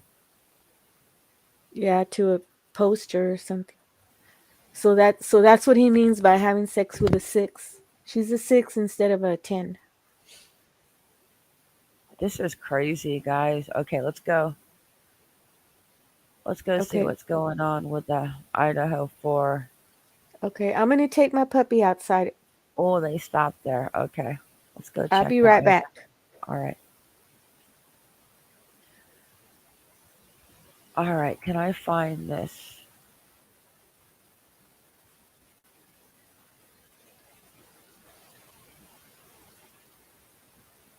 Okay. I can't see chat, guys.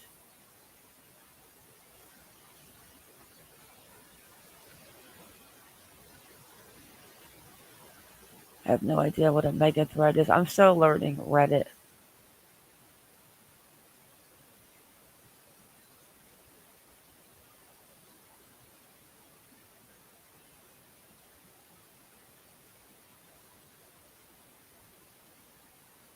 So where is.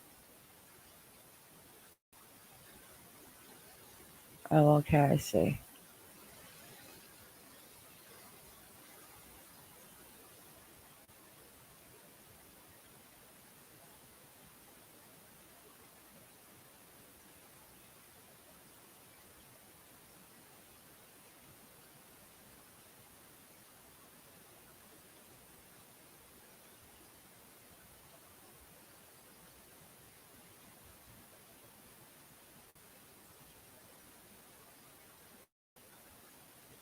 So this is, oh,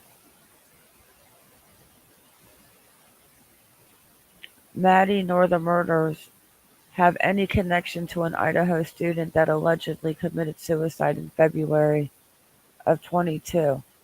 This has been confirmed by police in their most recent press release. I didn't know that. Linked to hoodie guy.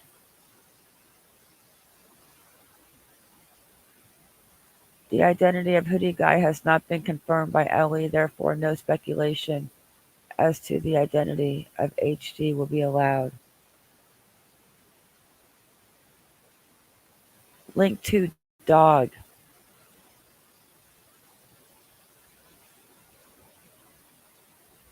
Murphy.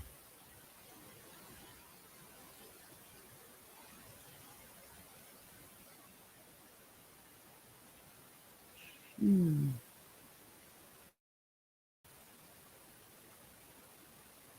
I'm going to go to Twitter.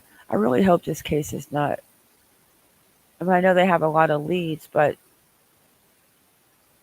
now the biggest thing is the new shot from the corner store. But I think we need to be looking at the people around the people, way in the back.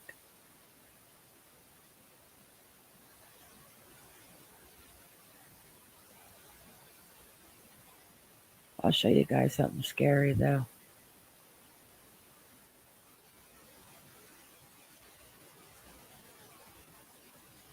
Okay. Ooh. So as I was looking earlier and trying to get all into those incel groups, check this out. So you type in incel. Right here, you got 116,000 members in this community.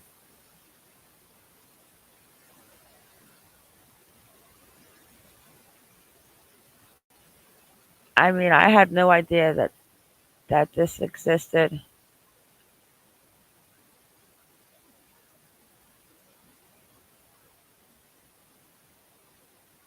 I mean, I'm not going to read it, but there's just so many groups.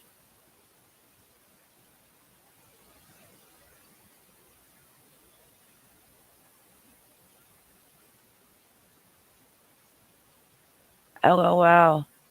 You normies know that women won't date you because you're not 6 feet tall and don't make six figures and aren't super buff. Society is so cruel. Hey, are you guys even hearing me? And it's all about fitting the description of the alpha male.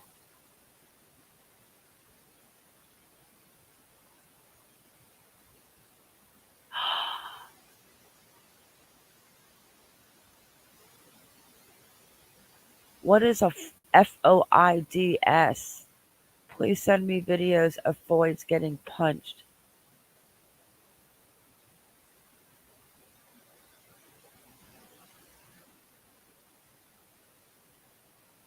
Oh, wow. Violence from men towards women is very often the result of him not feeling like he has a chance in the world. And then if they want to be, the concept of solo mom is on the rise here. I see them often on Tinder. To be honest, I think it's a huge red flag for most men.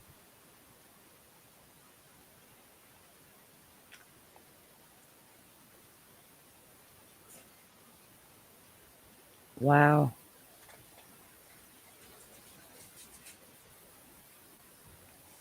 I saw the word slash.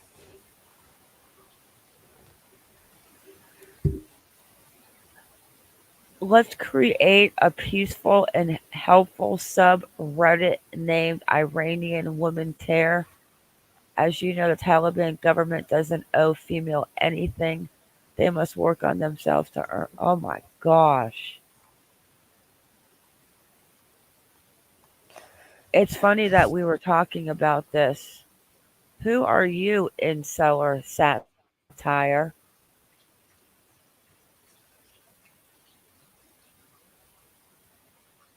What? They ban women in the. What did that say at the top?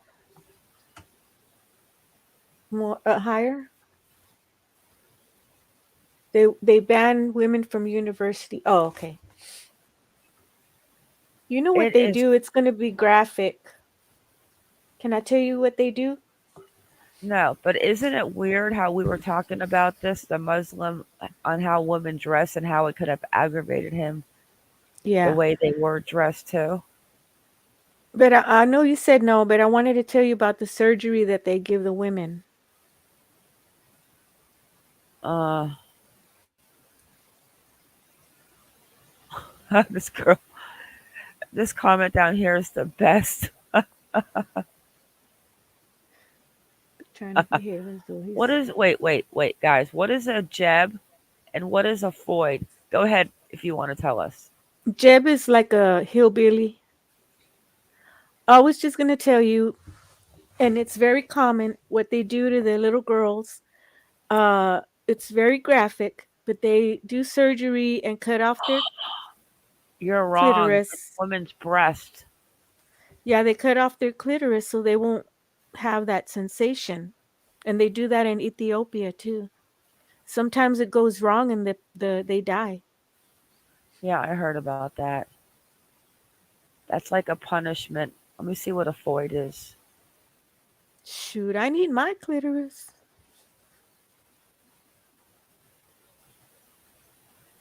So, Not so much lately, but yeah. ugh, Let me shut short up. for femoids, an incel term for woman. Okay, so there's Stacy's, which is whatever, and then a foid is a woman too. Hey, Eric.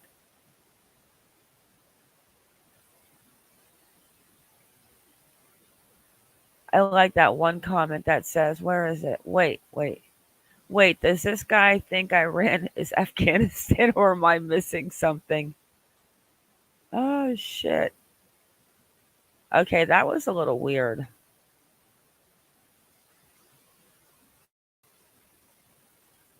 But who's this guy? Posted by.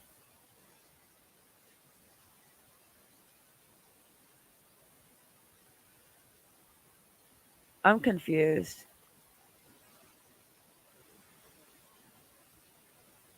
I can see the feminist angle of this, but then why would incels post this? Chad, isn't this from incels? Yeah, I got this from an incel sub. Okay, I'm good. Let's go to Twitter. Holy shit, you get lost in that place, guys. Scary. But I don't know. I mean, is it a one-time thing, nut job that just freaked out, mass murderer, or is this guy or girl going through that, resting stage before he decides, wow, I really like that. I'm going to go do it again. Yeah. I got away with it. Yeah. I agree with you too. Jerks. Let me open up Twitter. Let's go see what's new on Twitter.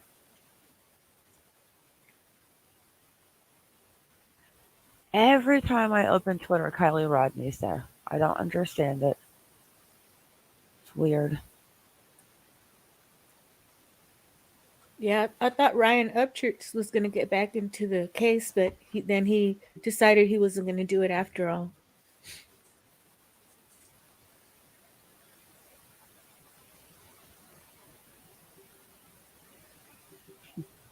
I don't watch him. I didn't watch him, but other channels mentioned it. Oh, God, chilling new photo leaked.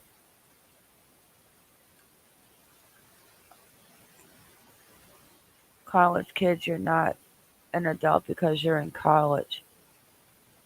You're in a bigger high school. All right, that's a little strange. Yeah, you're in a bigger high school without parents, without chaperones. That's creepy to put that picture with that. Like, that's just weird. I need to know why the Moscow police were politely asking college kids who were loud, screaming, doing endless drugs, and blasting music to please turn the music down for the second time. Hmm.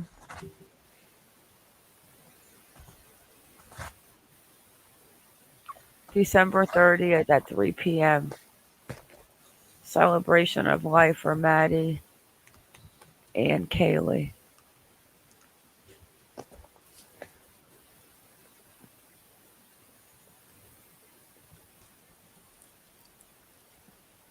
All right, what is this? Found something regarding Joe from the food truck, and it in fact clears up some things, including what Kaylee was doing with her phone. All right, hang on. Yes, we miss Kaz. Kaz, come back. But she's planning her daughter's wedding and all that. Kaz has COVID. Oh, that's right. You told me that. And her husband. Okay. And it also seemed like he was pissed that they ditched him, which is also sus. And he was standing in line with me, like they were trying to ditch him. So that's sus. And it also seemed like he was pissed that they ditched him, which is also sus.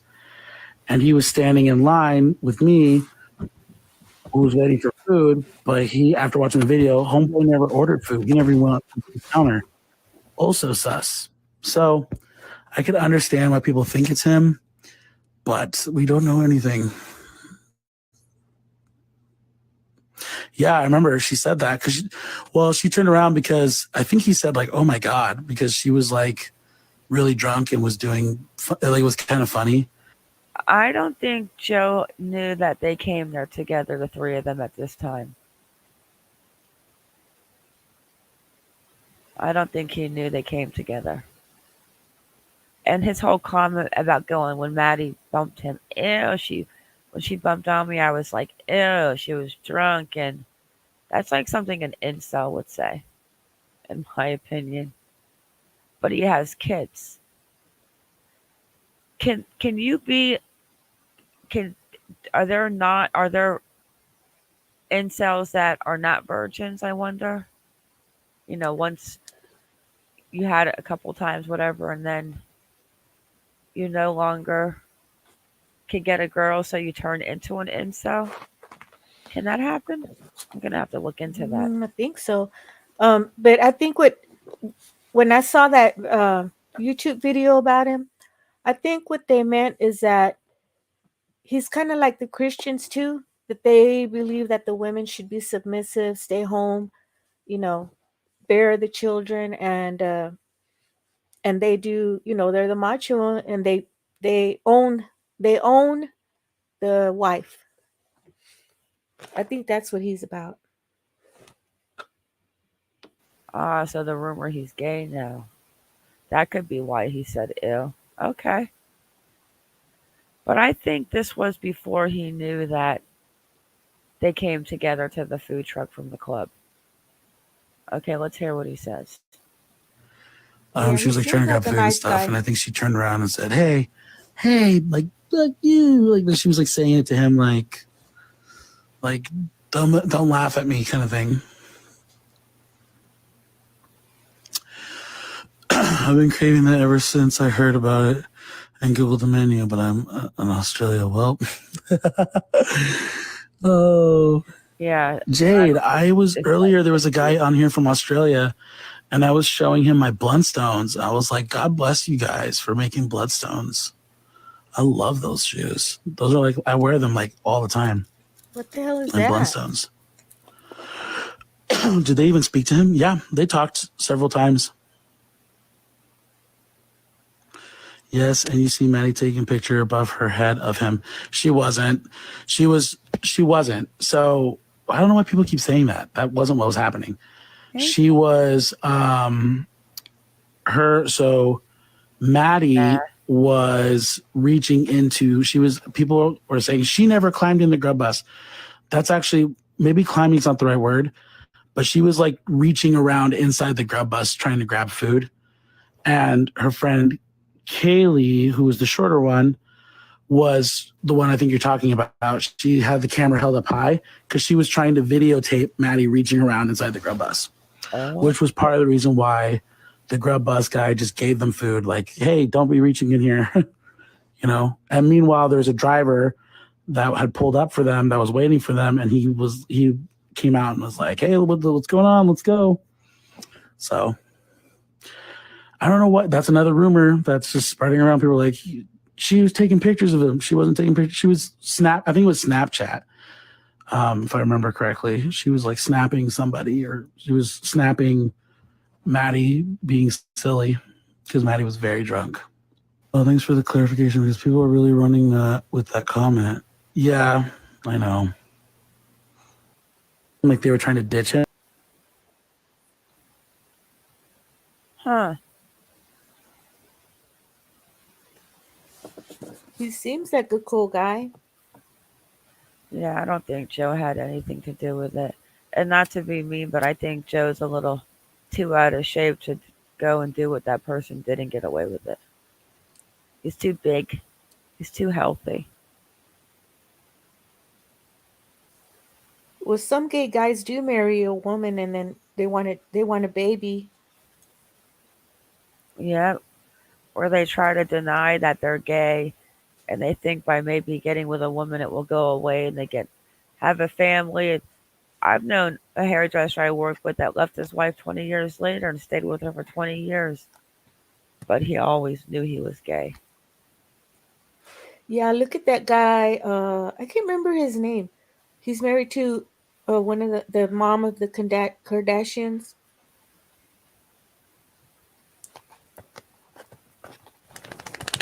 That was my dog's right here.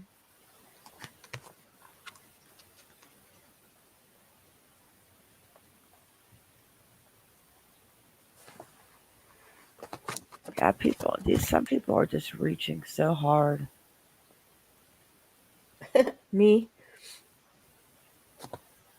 There's nothing else though. Besides, the latest thing is a picture of Jack.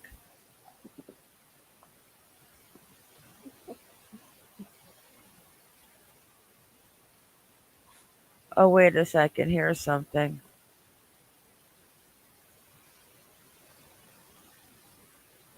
Okay. I guess he's saying that they're not gay lovers. David Barachoa. Mm-hmm. I'd appreciate it if you stopped giving a platform to those who wish to perpetrate this lie. There is zero validity to this. We aren't gay lovers. We are good friends and have been for years. No, I don't drive an Elantra. No one in my family does.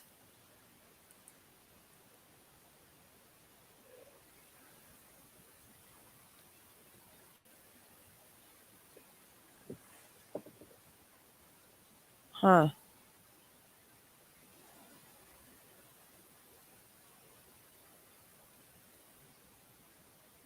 But really, there's nothing,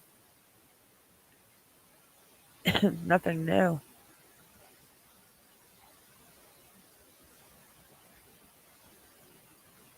The Sigma Chi is toxic. Idaho 4. Never once did it occur to me to waterboard friends at a sleepover.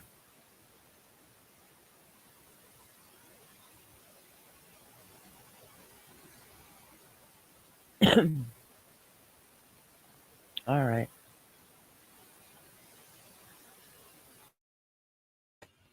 I wonder if there's a gay bar in Moscow. Huh? I wonder if there's a gay bar in Moscow. Yeah, Caitlyn Jenner. That's right, Lana. That's the guy I was thinking about earlier.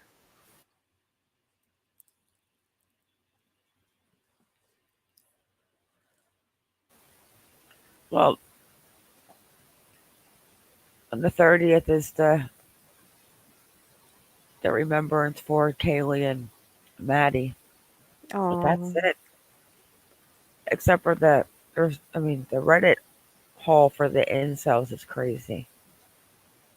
I'm gonna have to go back in there and look for a few things. Oh, let's watch this.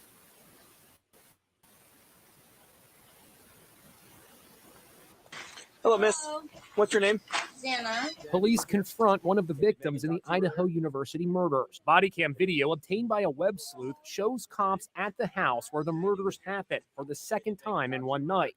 Xana Kernodle comes to the door and an officer reads her the riot act. This is the second noise complaint we've had here tonight within 2 hours. I'm sorry Okay. about that. So this time it was the blonde gal and the guy on the back porch playing music. Okay. So I sincerely apologize about okay. that. I'm just going to bed. Okay. So. So just so you understand, you could be getting a misdemeanor citation for this. Playing you couldn't keep in your house quiet. 12:40 a.m. The only one of the 5 women who lived there who was home. She told cops another victim, Madison Mogan, was at the Corner Club, the same sports bar where she and slain Kaylee Gonzalez spent their last evening alive. That's them caught on a just-released surveillance camera image a couple of hours before they were murdered. Body cam makes it clear the house was party central, and the noise was infuriating neighbors. We can hear you from clear down the road when we were coming up here. We can hear the music because the neighbors are being kept up. Meanwhile, the 7-week investigation into the murders appears to be stalled. Issued a pictures, video, and social media content to help solve the murders. When you ask the public generally for help, it means you're stuck. I spoke with former FBI agent Maureen O'Connell. Do you suspect was known to the victims? I think the victims were known to the suspect in some way, shape, or form. And it could have been something innocuous, like someone that just works at a convenience store, or would see these girls going out to, hang with their friends, and they were very beautiful and popular. I could see someone becoming fixated on them in that regard. Idaho police say they've now received more than 12,000 tips in the case. Wow, did she 12,000 say? tips. Yeah.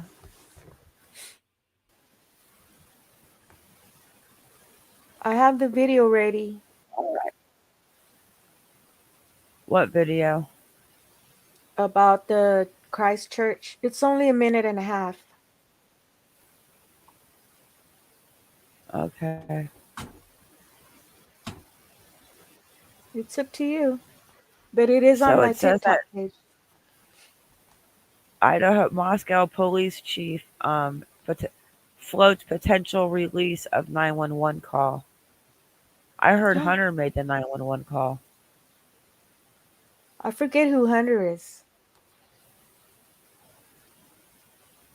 Oh, he's a friend of theirs that's always there with the necklace, white necklace. I think so.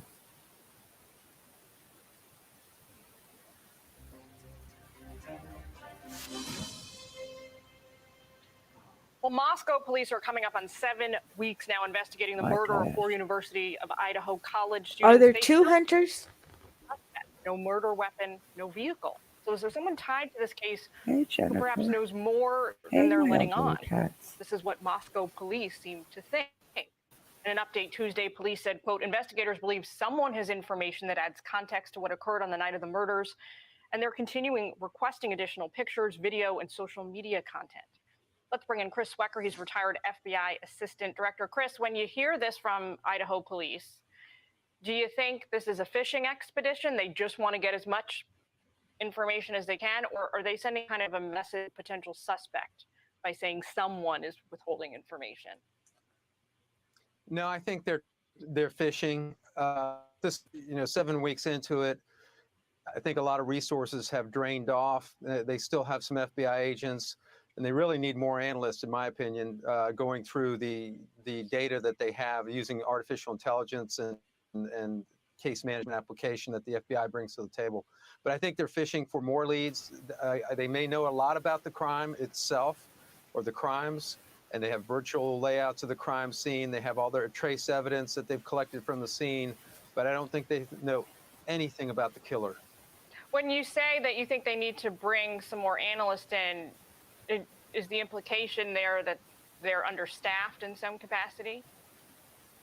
You never can get enough analysts in a case like this. When I read about the number of leads that they have, tips that have come in from the public, the amount of video that they have to go through, and of course the interviews, which you can never do too many interviews because that's really where the good information comes from.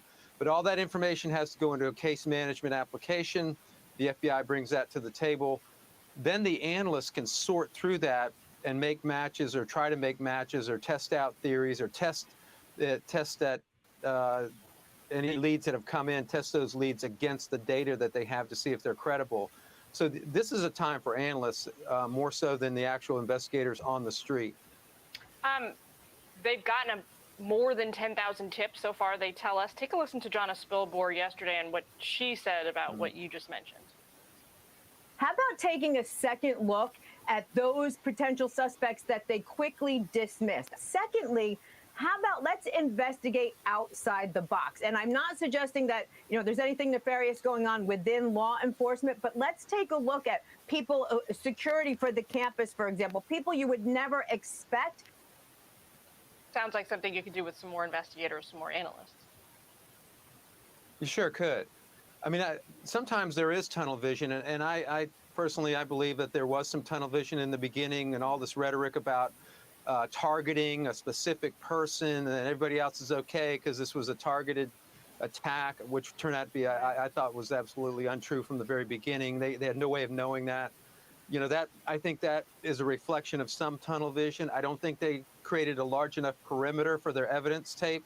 They should have been a couple hundred yards out in every direction, particularly behind the house where you had mud and snow where the killer likely came from. So unfortunately, and I don't put the department under the bus, but I think unfortunately the crime scene itself and the initial couple of days of investigation had some flaws in it. Interesting. Well, Chris, we got to leave it there. Thanks for taking time and sharing your expertise with us, and Happy New Year to you. Thank you. Same to you.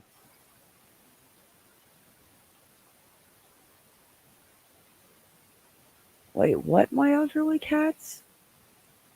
All right, Chisme, show your video, babe. Oh, okay. My nose is starting to get real clogged. I hope Kaz didn't give me COVID. The congregation has received international coverage for its views, which include advocating for a theocracy in its pastor's defense of slavery in his teachings, using the terms to conquer women and make them surrender to the supposed superiority of man. A school founded by Christ Church called the Logos School in Moscow, Idaho, promotes classical Christian education. Like a number of other organizations affiliated with the church, Logos School is organized as a limited liability company. A number of former students of the school have reported that the school enforces modest dress, godly gender roles, prompt and cheerful obedience to teachers, and the prohibition of romantic relationships between students. Former students have also reported being sexually abused and touched by teachers, spanked by school administrators, and asked about their sexual activities by teachers at the school. In May 2021, a former student of the Logos School launched a project on YouTube to document testimonies of students who report abuse. This is the part. The project claims to have compiled allegations from 27 different students, and its organizers claim that doing so has resulted in them receiving online threats, such as a picture of a knife. A knife. Christ Church has garnered widespread attention due to numerous allegations of sexual assault, rape, and pedophilia within the church's congregation. Church leader Douglas Wilson himself has appealed multiple times to judge and police officers to ask for leniency for church members convicted of pedophilia.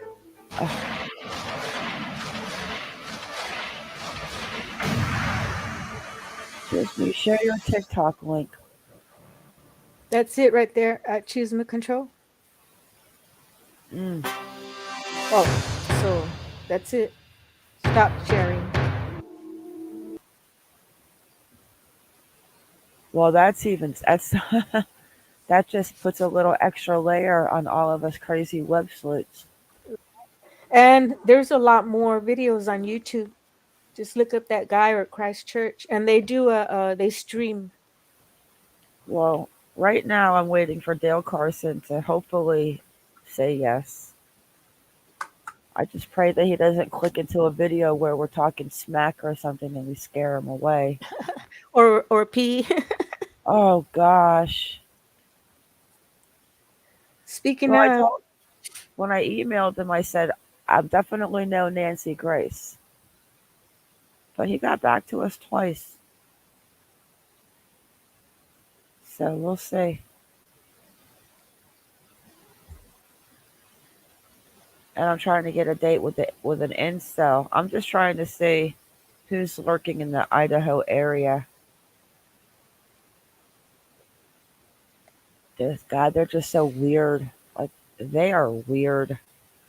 hmm well, on there I showed y'all. Well, it showed those different types of knives, and they have different names, and they have different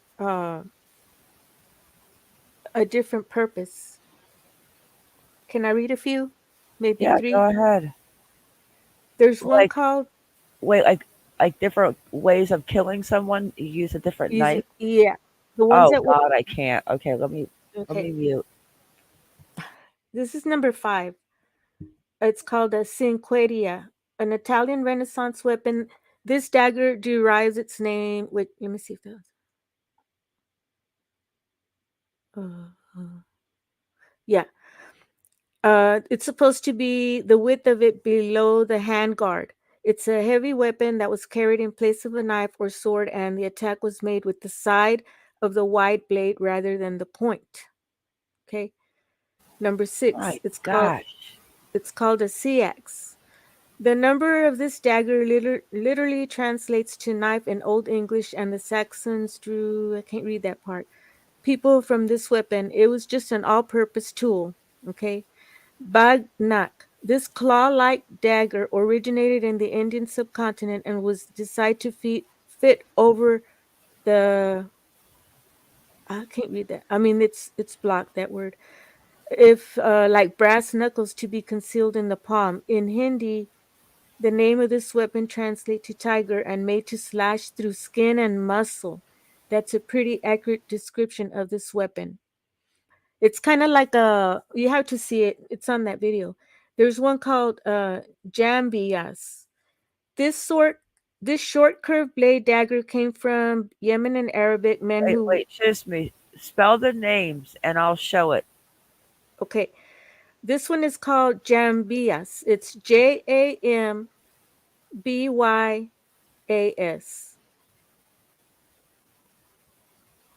It says, this short curved blade dagger came Oh from Yemen, God. and Arabic men would wear it as an accessory to their ornamental value. And look, it has still been used as a weapon in times of dispute or conflict. Yep. The Okay, one now before, what was before those? The two before this? okay, Bagnak, it's a claw like dagger. It's spelled Bagh. Wait, In BAGH. H. Uh huh. Oh man, I lost it. One moment. Hang on, guys. Technical difficulties.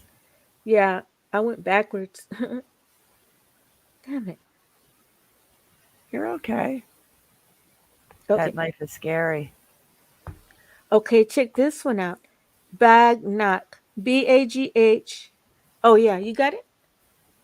BAGH. Bagnakh.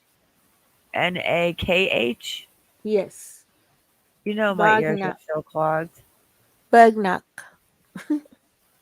Oh God. Right? It's like the Wolverine, man. Huh. I mean, between Freddy Krueger and the Wolverine. Yes, my favorite. Freddy. It's that Wow. one's made, okay, that one's made to slash through skin and muscle. And then before that it was the Seax. SEAX. SUAX. No, SEAX. SCAX. Yes. Shit, that's an axe. Oh, or are you talking about this? Oh, let me look at this picture. Because look at that's could be considered a fixed blade knife too. Damn it, I deleted that photo. I mean, when you Oh, look I at see it. that, that could be a fixed blade type of knife. Yep. And there's 10 here. Okay, the first one was push dagger. Wait, you gotta PUSHDAGGR. slow down, girl. What? PU? Girl, I thought you were ready to go. Okay, push. Not really. It's called a push dagger, a short dagger with a T-handle design. Push. How do you spell it? PUSH. PUSH? Yes. Oh, okay. Like push the And door then open? dagger. DAGGER. Oh, Okay. shit. Yeah, that one it says it's an excellent discreet weapon, a self-defense weapon. This generally compact size makes it easily concealable, and it's used with punching or pushing force gripped between the middle and index fingers in a closed fist. I don't know. Your hand might slip on something like that if you were that bloody from Yeah. killing 4 people, but The other that's one, that scary other one, too. like a claw. Imagine you have, instead of one knife, you have 4 knives, or however, I don't remember how many were on there, 4 or 5.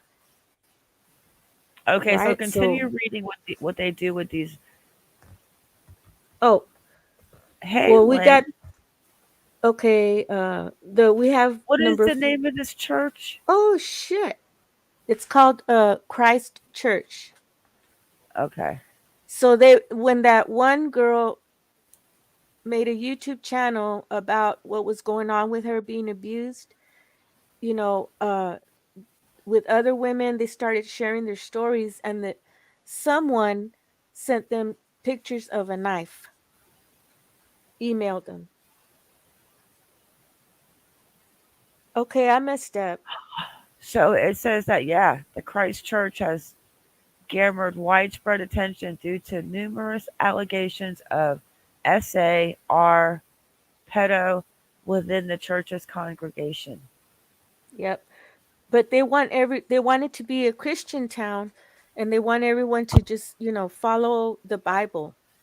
But Yeah, yet they put in and a little bit of extra. no, go ahead.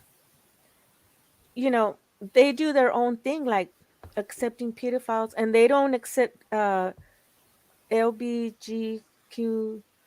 They don't accept LGBTQT. they don't accept them, and they think it's a sin. And you know what the Bible says, and they say that women should wear dress, and then that their college, they can't have relationships with students. Yeah, So well, they they kind of say that they're asking the police and the judges for leniency for the church members convicted yeah, of being a pedo. yeah. And Okay, he back has to the weapon. 2,000.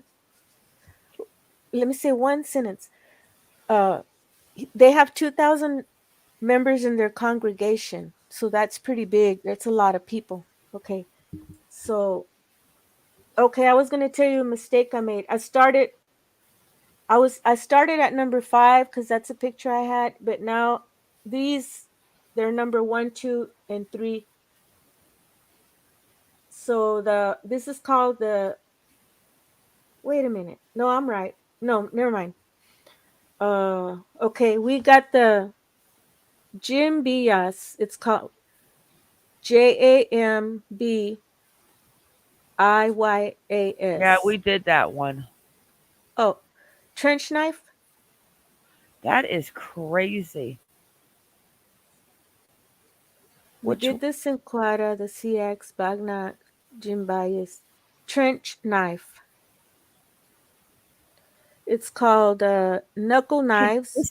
listen to this. Inside the church that preaches wives need to be led with a firm hand, the pastor Douglas Wilson says, conquer, men conquer, and women surrender. It sounds like a Yeah. little bit like a little master dom and sub thing going on right there.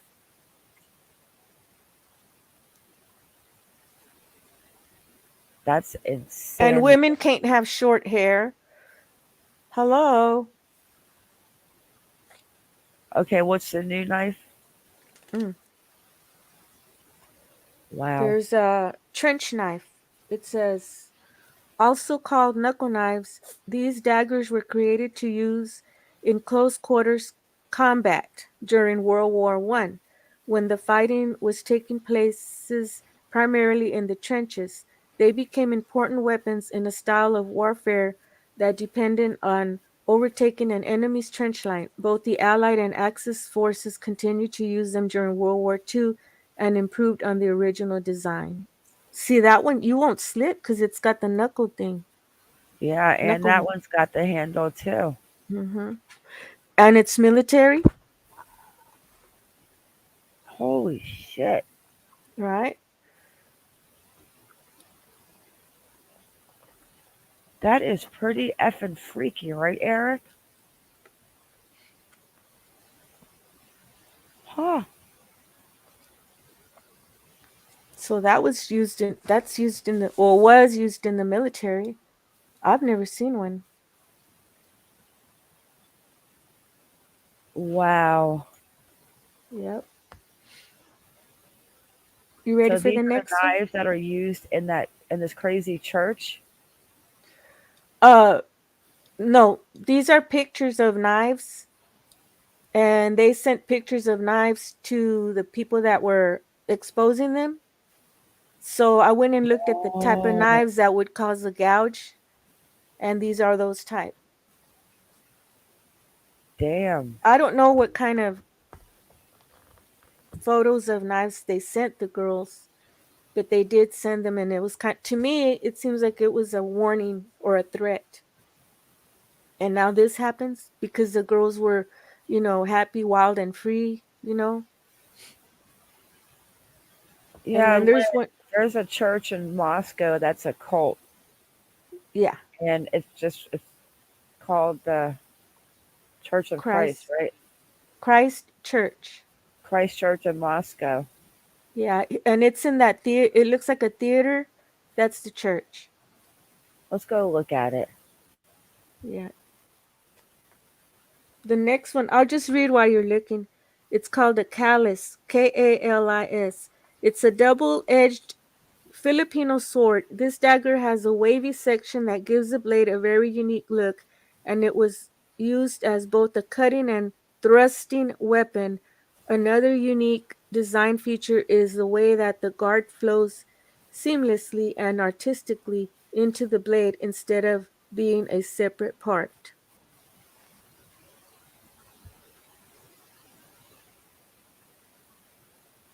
Huh. Pretty scary. There are different types of knives, that cause a lot of damage. The gouges. That's scary. Yeah, there's two on this. Two more. The stiletto dagger and the cinqueria. Sinquedia. Sinq. Sinquedea. That one is an Italian Renaissance weapon. This dagger derives its name, which means 5 fingers, because that is supposed to be the width of it below the handguard. Handguard? It's a heavy weapon that was carried in place of a knife or sword, and the attack was made with the side of the wide blade rather than the point. Yeah, I read that one. Huh.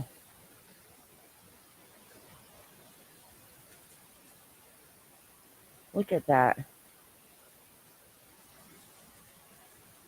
That's creepy. The one that I don't know freaked me out was the one where he has like the Wolverine or Freddy Krueger things, because there's 4 of them or 5, and they're just slash. It's instead of one cut, you get 4 cuts. There is so much on this church. The stiletto, yeah, stiletto dagger.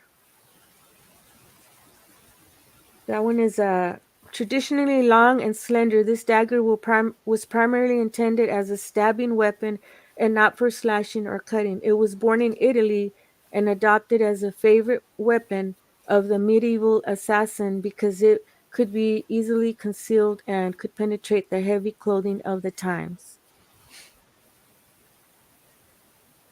Yeah, we're Stiletto. gonna have to get into this at a different time.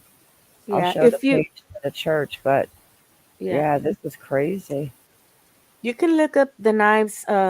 What they're called daggers.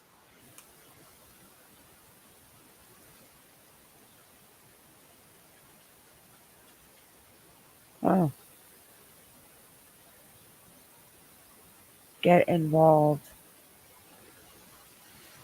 Okay, this website is called. Website it's called a deluge of daggers, and then it tells you describes the daggers, and then underneath that you can order them.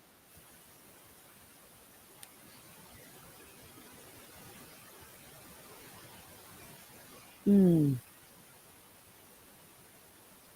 I freaked out when I came across it. I'm like, what? And he that guy he wants the whole town to be Christian. Radical Christians.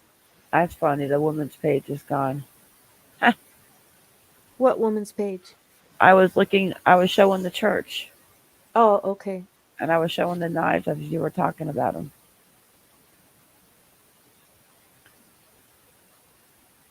I don't know, Dragon. That's something about. We'll get into it the No, next live. Something about this girl that Chisme played the video that left the cult, and they sent her pictures of knives like to scare her. yeah. But this And I was just for the went, yeah. murders. And I went to see I think so. Lynn. which knives cause the most damage. No, which knives cause gouges. That's what I looked up, and all those knives popped up. But the church doesn't sell them. But supposedly they sent emails to the girl who was exposing them.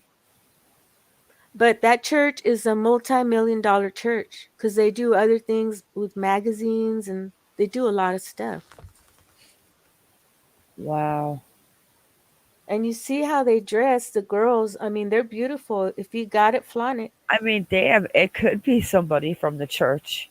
I'm not talking about the pastor, but it could be somebody from the church if they have them thinking that women have to be like that, because I just saw like 15 articles where, whoa, that Yep, is I'm telling you, girl. insane. I'm telling you. Also, Oh my gosh. he gets the pedophiles and all that in the church, and he gets the sheriff, the chief, to let them go or whatever. So We I'm need sure JLR to go to the church. if he's if he's a multimillionaire, he may be giving them some cash. I mean, who's going to want to expose their church? But he'll tell you himself, that he has pedophiles because they've been forgiven and all that. But to me, you can't change a pedophile. Oh You know God, what I no. mean? But for him to want for them to ask forgiveness and leniency on them. Yeah. And 2,000 members, Shit. that's a lot.